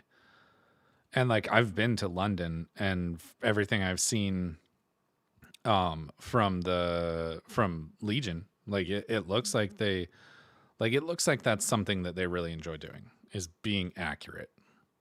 Yeah. By the way, I'm trying to find this out. Yeah, so Watch Dogs Legion sold 1.9 million copies. Watch Dogs 2 sold 10 million. Oh my god. Yeah, Watch Dogs is done. I had no idea Watch Dogs Legion did so poorly. I mean, Well, 1.9 million copies isn't anything to scoff at, but like, Jesus. might need to revise that. So it sold 1.9 million in 3 days, which is like that's a pretty solid launch. I wonder what sales Oh, to date at are. launch. Yeah, because I'm trying to find like a sales to date.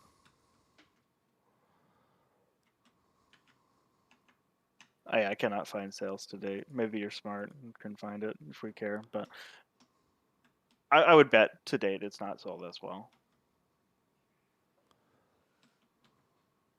I guess I'm curious like what they think about it, because like if it still sells millions of copies and like they're still making their money back, like it's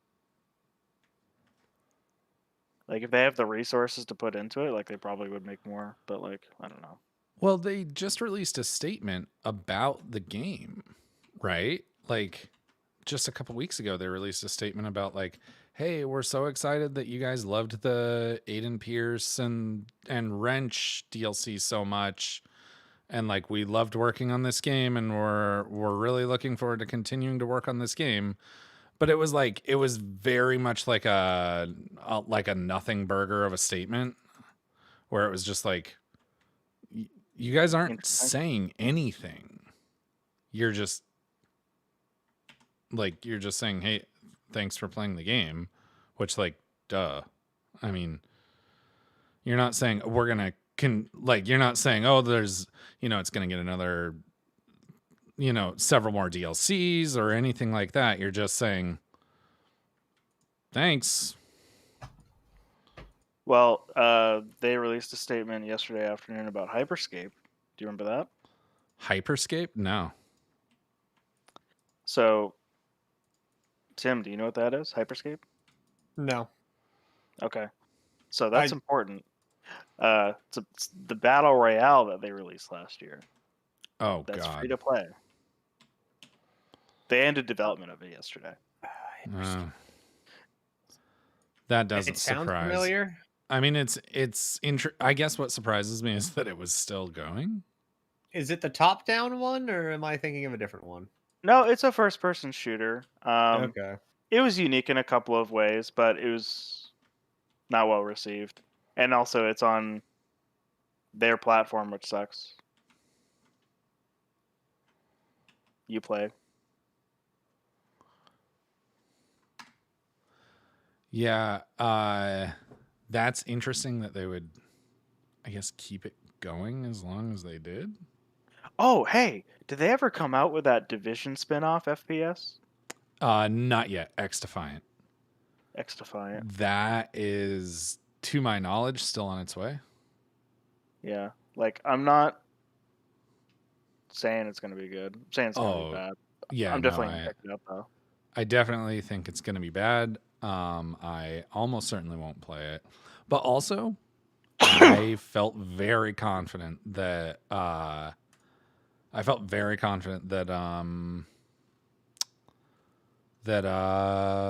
Extraction was going to be bad.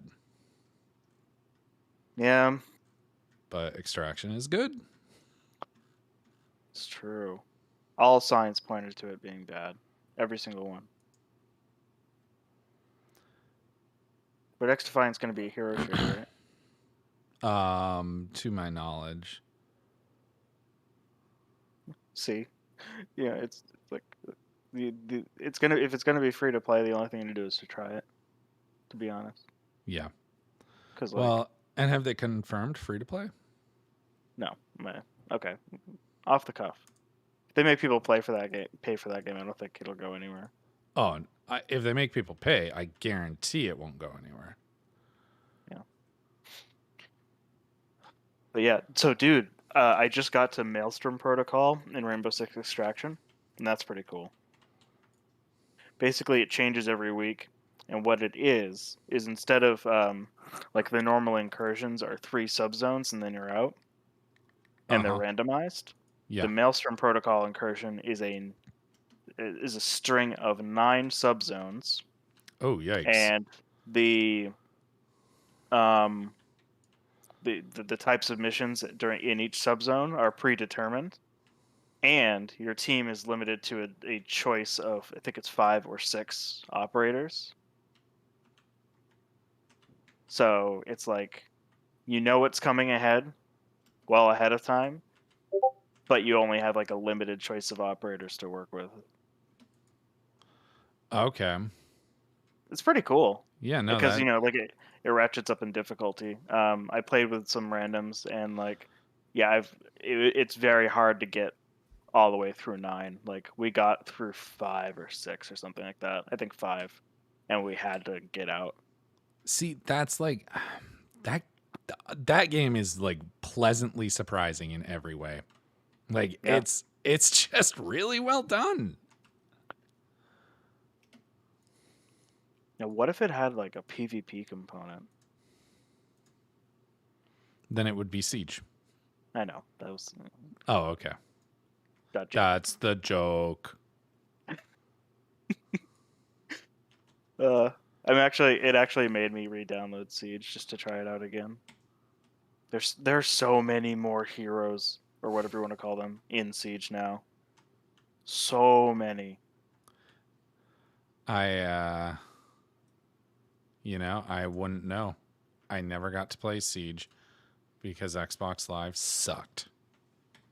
Yeah? Yeah, I mean, we like a bunch of us were excited for Siege. But then and we all bought it on Xbox. And then every time I booted up the game, I would be connected for like 2 minutes and running Rainbow Six Siege. I could not run it for more than 2 minutes without and then my Xbox would just disconnect from Xbox Live. Jesus. And like it was on launch, and so I had paid $60 for it, and I wasn't gonna like, oh, I hope this gets fixed. Like, so I just returned it and never played it.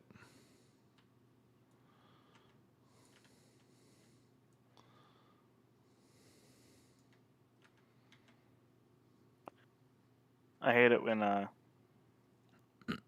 this seems like such a catch. I don't know what else to call it.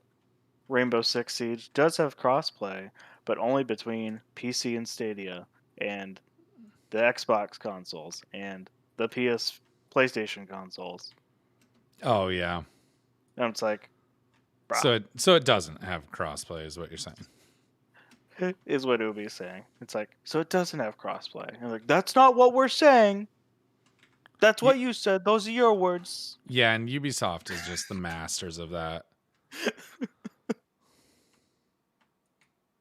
Yeah. Ubisoft but is I mean, great about that. About like, no. We said it as crossplay. You just interpreted it the way you wanted to. didn't they make Siege free to play though? I believe so, yeah. They did to a point. You can only use like 1 or 2 characters though. Oh, really? I hate it when they do that. Yeah, and then you have to like buy the other. Like I think you have to spend $8 to unlock the regular, and then you still have to buy all the DLC and stuff if there was anything for that. I don't remember the specifics. I remember looking into it about a year ago, and my buddy wanted to play it, and Yeah. really frustrated when all of it was just locked because it's like, oh hey, it's free to play. Yeah, Well, and you'll then have it's not. Yeah. So no. So I mean, it actually happens to be on sale right now. Yeah. It normally is $20. It's $8 right now on PC on Steam. The deluxe edition's $10. I mean, I'm not gonna play it enough. What you want to get is Inscription. I've Inscription never is even good. heard of that game. Oh, okay. So here's what you have to do. Like, actually, I'm requiring this of you because it's going to cost you nothing. There is a demo on Steam. Okay. Seriously, download it and give it a shot. It's a very, very fun card-based RPG. That's Oh, about all I can card-based. Yeah, but you have to. I wouldn't normally recommend that. All right, so you just have to like fucking run with it, dude. Just do it, okay? It's one of the coolest games I played last year. Well, actually, I played it in January. You understand? One of the coolest games I've ever played. Yeah. I don't know. Yeah, it's God. Did you beat it, Tim? Oh yeah, I did. Yeah. Okay, because you were the one I was talking to. Like, dude, that ending was so cool. It was really cool. I just wish we could have gotten a bigger look into the wizard section, just because of how fucking hilarious that was. It was pretty cool. But It- like Wha- what's- overall, I was very happy with it. The thing that's genius is that like that ending is like, when you think about it, really ambitious. Oh 'Cause, yeah. like, they just start throwing basically these new game modes at you that you have no exposure to, and it doesn't tell you what to do, but you have basically you can interpret enough from what it's told you before to figure out those game modes basically right away. If that makes sense. Yeah. Like especially with the wizard section at the end, it's like you only get to use those cards. Actually, you may not have used those cards before, because I don't think I'm it trying to forced be you as vague as possible with this, but yeah. Yeah, I get what you're trying to say. yeah. Um You got to go for it, dude. It's so cool. It's definitely one of those games I would suggest everyone play. It's a kind of a sleeper hit this year already, which is insane. And it's Devolver, dude. Devolver never they don't fucking miss.